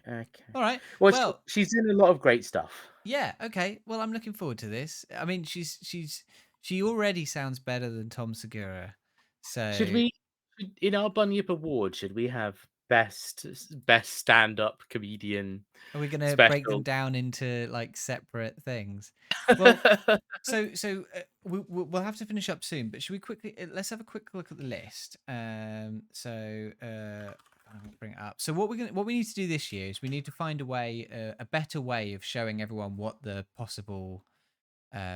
the possible candidates are. We need to find a way to get the list out to people so they can see what the potential nominees are. But basically, at some point at the beginning of next year, probably mid January or mid February, depending on how easily we get our act together, there will be our annual Bunyip review show, where we will be picking the very best TV show, movie, and game that we reviewed in the year, as well as the best and worst Netflix randomizer movies. And we've got a big old spreadsheet for all the things that we've reviewed this year. There's a lot of good things in all categories apart from Netflix. There's some really great TV shows on here. Russian Doll season 2, Woman in the House Across the Street from the Girl in the Window, Money Heist, Severance, Andor. There's a lot of good shit in here. Some great games, some great movies, and then in the Netflix randomizer, there is well, Fuck. so Ooh. so I- I'll go through what's been in the Netflix randomizer this year, and you guys can spend the next month thinking about what you think would be the best. I'm just going to read off the names. We're not going to go through everything what they are because we're running out of time. But there was Denstor Badadag. There was Thomas and the Royal Engine, Friends with Money, Virdas Outside In, the Lockdown Special, Surge, Kevin Hart's Guide to Black History, Smolensk, Jeff Dunham Beside Himself, Sebastian Maniscalco, Why Would You Do That, Awake, Amateur, and Tom Segura Mostly Stories. So we have had 4 stand-up specials this year, and Kevin Hart's Guide to Black History, which was kind of him doing stand-up based on history. Yeah, I count that as like a comedian's comedy special thing. Yeah. 5 in 12. 5 and 12. Then one of those 12 is a children's show 30 minutes special episode. For the life of me, I cannot think, just glancing at this, which I would pick to be the movie of the year. I've already forgotten what half of these were. Oh yeah. What was Surge? Okay. Surge is the one with Ben Wishaw, and he has a Oh job, and then yeah. he goes slightly crazy, and he goes around town, and Yeah, that was all right. he basically has a bit of a freak out day. That was, as you say, all right. That That m- was all right. that might be the best one. Yeah. Friends with Money was the Jennifer Aniston one Yeah, where where she she was cleans houses she. and all of her friends are rich. And I don't really remember any of the plot at all. um, I barely. uh, Yeah. I remember the plot where one of the couples that she's friends with, the guy likes buying nice clothes and likes to go to the cinema, and everyone thinks he's actually secretly gay, and he meets another guy that's a lot like him who has like his own company, and they start going on man dates together. And Yeah. everyone's freaking out that these two husbands are like totally fucking each other. Turns out they're not, but Yeah. I do remember this. But yeah, yeah, I don't think it's going to be my movie of the year because I don't think it's going to be. I can only bring it to memory when people describe it. I don't remember I Den Still Badadag. um no, no, I don't remember what. What? Oh, The Great Day of the Beach. I do remember this. God, that feels like 100 years ago that we watched this. Yeah. It's like the kid who Oh, lives in that old house, and they go to the beach, and his dad like tells him that they're all like really that they're like an excellent family and everything, and then they go to the beach and all the actually like wealthy people sort of laugh at them, and he realizes that he's in a that's when he realizes he's poor when he goes to the beach. And there's that so weird like scene where him and a naked like child run off into the woods. yes, I'm Yeah. struggling to figure out how that lasted an hour and 40 minutes. Like I can't fill the gaps enough. A lot of the movie takes place in him just sort of Oh, wandering around. oh god, there's a weird bit where the dad and the mum, like the dad totally tries to finger the mum while the boy's in the bed with them or something. Yeah. Yeah. I feel so bad that that's what I remember, but that really stuck out. Well, there we go. That's the year in random Netflix movies. We'll, That's we'll that's a top 12 contender, that is. Well, we'll talk about this a lot more on the actual award ceremony show. Thank you for joining us, everybody. This was good fun. I love having you all around. We'll catch you for the next podcast at the beginning of next year. If you're watching the video version right now, if you're watching live, you can catch us in audio version on all good podcast outlets. Just search the Bunyip Review, and you can also find us on Twitter at the Bunyip Review. If you're listening to the audio version, could you just pop us a cheeky review? It really, really helps us. It gets our name out. And also, you can watch us record this live on the first Tuesday of every month, assuming that we actually record it on that day. But all changes are notified on the at the Bunyip Review Twitter, so you can go on there. I posted some artwork I did for this podcast on there. So if you want to go see a drawing I did of us as the characters in Severance, you can go see that. Um, Jonas, do you have anything to recommend before the podcast ends? Ooh. Do I have anything to Well, Jamie, I'm glad you asked Well, I have because something to recommend, so I'll do that while thank you God, look. yeah. Um, uh, I'm gonna briefly do a shout out to my dad wrote a porno that has finally finished. They've done their last ever reading of porno on the podcast, and I think later on this week, Rocky Flingstone himself is going to be interviewed on the podcast. So if you ever listen to it and you dropped off, now's a good time to get back into it. It's very good. The ending's pretty wild. I Um, did listen to it and I did drop off. So, yeah, okay, yeah, that's something for me to do maybe if they did a two-parter to close it out, and it's very good. Oh, lovely. Cool. Okay, yeah, I know what I'm gonna review. Jamie, are Right. you familiar with the YouTuber Nakey Jakey? No. Okay, Nakey Jakey is this YouTuber who a few people might recognize as like this guy who does like 15-minute video essays on like various internet culture things, and he sits on a space hopper and he kind of talks like very fast, very to the point. He goes on little tangents and kind of like edits, like does like lots of fun green screen footage stuff where he kind of just talks about a subject for maybe 15 to 20 minutes, and they're just very entertaining. I'm not recommending Nakey Jakey's YouTube channel though, although it is fantastic. I am recommending the fact that Nakey Jakey is also a musician. He is a rapper, and under the name Jakey, he has just released a new album called Romcom, which I have been waiting for all year because he released a song earlier at the end of last year that's from the album, and then the album didn't come out for a year. The album's out, and I really like it. And Romcom by Jakey, Romcom. Go on Spotify, you'll find it there. Fun fact: I made a mashup with one of Nakey Jakey's songs and Tekken music. It's the first ever mashup I've ever made, and it's not bad, is what I'll tell you. All right. That's it. Bye. Goodbye. Bye. All right, that's the end of the recorded podcast. Thanks for joining us, everybody. Hello, chat. Hello, everybody. Thank you for the raid, Jenna Meowster and the bits. It's very lovely of you. I saw you typing about pinning what the current thing is on at the top of the chat. That's a very good idea.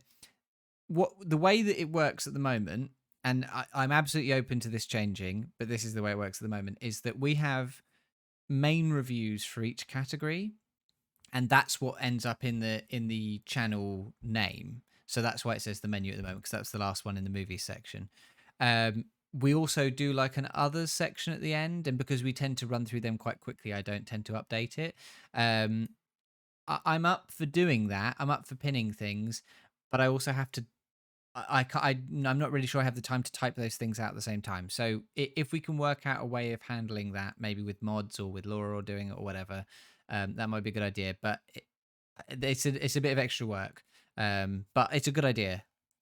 Mods can pin it for me, but A, they have to be here, and I never require any of my mods to be here. And B, someone has to type it in chat, so they have to do it. But it's still a good idea, and so I will look into it, because I was going to say, we now have a month off, so we're not streaming again until the beginning of January. So the first stream back in January will probably be the podcast again, I guess. Yeah, the 3rd is a Tuesday. So yeah, so the next stream will be on the podcast. Will be the podcast. What is your stuff stored in? Does it have an API? Well, the information. Oh, well. So yeah. So yes, it's stored on Google Sheets, but it is A, rarely updated until after we actually stream. And B, again, only shows the main reviews. It doesn't show any like additional bits. So anything in the other section, it doesn't have any Yeah, of because that. we don't catalog our rewinds and the other, which is like, Jamie, you just spoke about this one film for 30 minutes. What else did you see this month? And then you Yeah. very quickly brush through those other things. Yeah. Yeah. I on our actual doc, on our actual Google Doc, it basically just has notes on our main reviews, and then a little bit that just says other, and then a list of things that we also did or saw in the thing.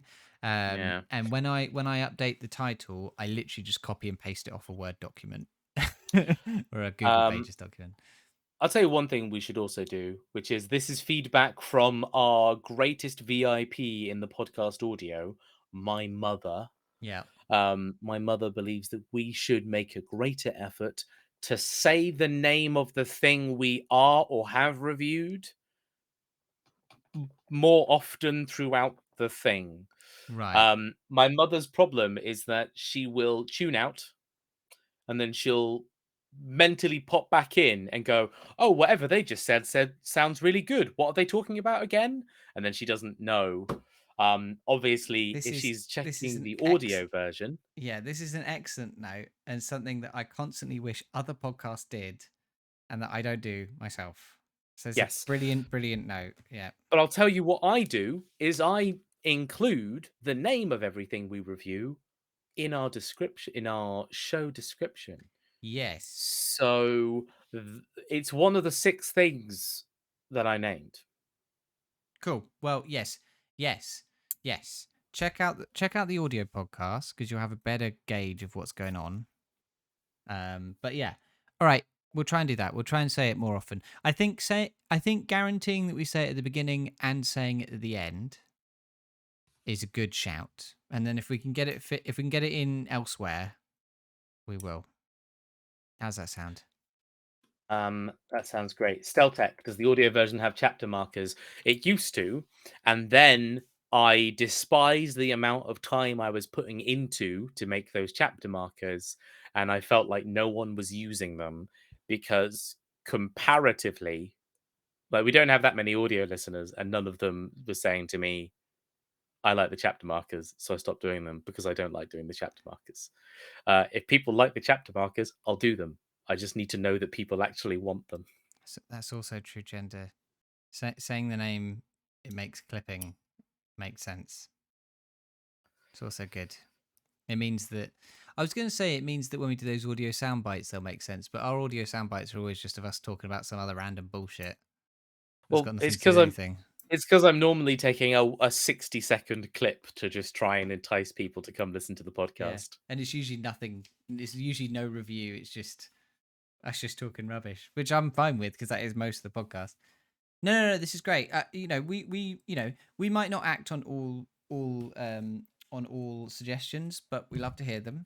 It's a balance between what is, good for the product and also possible for us to do while we're doing it. Because Jonas and I both run it and have to do all the speaking, and it's hard to focus on all those things at once. But these are all good feedback, and these are all things that we'll try and incorporate in the future. The content warnings was something that was suggested to us by Ray early on, and that that's been a useful thing that we tried to do as much as possible. A lot of what the podcast is today is based on notes that we have been given, so keep them coming, and we will try and get the ones that we can into it. Jamie, Hmm. why did we never follow up on that one piece of feedback where we were explicitly asked to down a bottle of tequila before every review? Why did we? What happened there? I've been doing that. What? Have you not been doing that? When have you been doing? No.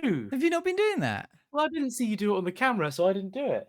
No, I do it beforehand.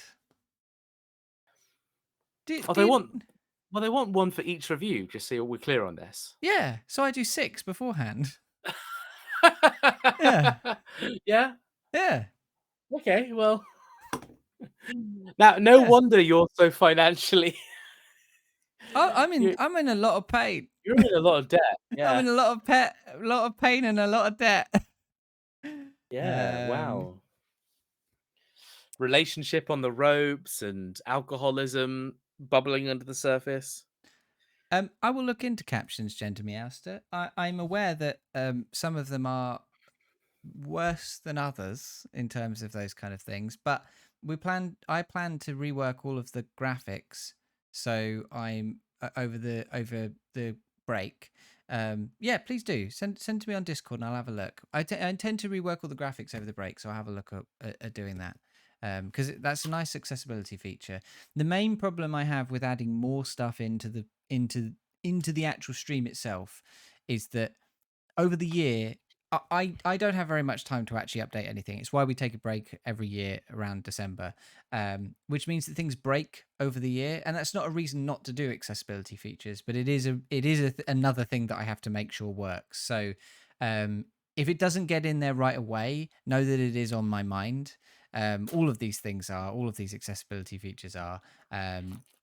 I do want to do these things, but it's a lot.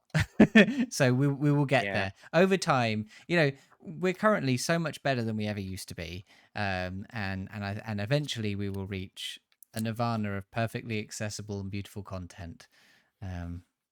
Or we'll die trying. Yeah. So the quotes are coming in. All right, we're gonna have to stop here. I've still got work to do, so it never ends for me. But More work to do. and not real work. I've just got to render something. But Yeah. Okay. um, Okay. but yeah, we'll catch you. We'll catch you. Well, I'll catch you in a month. Are you streaming it all, Jonas? Um, I think I'll try to do some streams, especially as I try not to overlap with your streams. So if you're not streaming, that gives me another 2-hour window that I could potentially come on. Yeah, there are a bunch of games over the Christmas that I definitely want to start playing. So as soon as I'm out of the cyberpunk hole, I think I might like to showcase some indie games and stuff on the stream. See what happens. I'm We could mostly hop just on and play Bad Rats again. get out my house. Yeah, it's just I'm mostly just trying to process the fact that my job is busy and I'm trying to manage my time outside of that. Cool. Well. You might see Jonas around. You almost certainly won't see me around over the month, unless we do a test stream for our in-person board gaming streaming setup. But if we do that, I won't be letting anyone know. I liked you had that game about like corporate paranoia or something, like government paranoia. And your dad was like, "What is this?" My. I I love my dad very much. My dad's the way my dad interacts with social media is really strange. He has thank you very much, Gender Miaster. Thank you very much. The way my dad interacts with social media is very strange. He has two Instagrams for his photographs and his paintings. And when I do stuff on Instagram, he likes with both accounts immediately and then posts a comment, even if he has no idea what he's talking about or what it is, which is really lovely. It's engagement, but it does also mean that I have to explain simple things like board games to him. But yeah, anyway, he's a very lovely man, but he doesn't really understand the internet. All right, we're gonna have to go. Bye, everybody. Thank you very much. Gender Miasa, thank you very much for the bits, the raid, and the information on captions. That's very lovely of you. And we'll catch you all next time. Bye. Bye, everybody.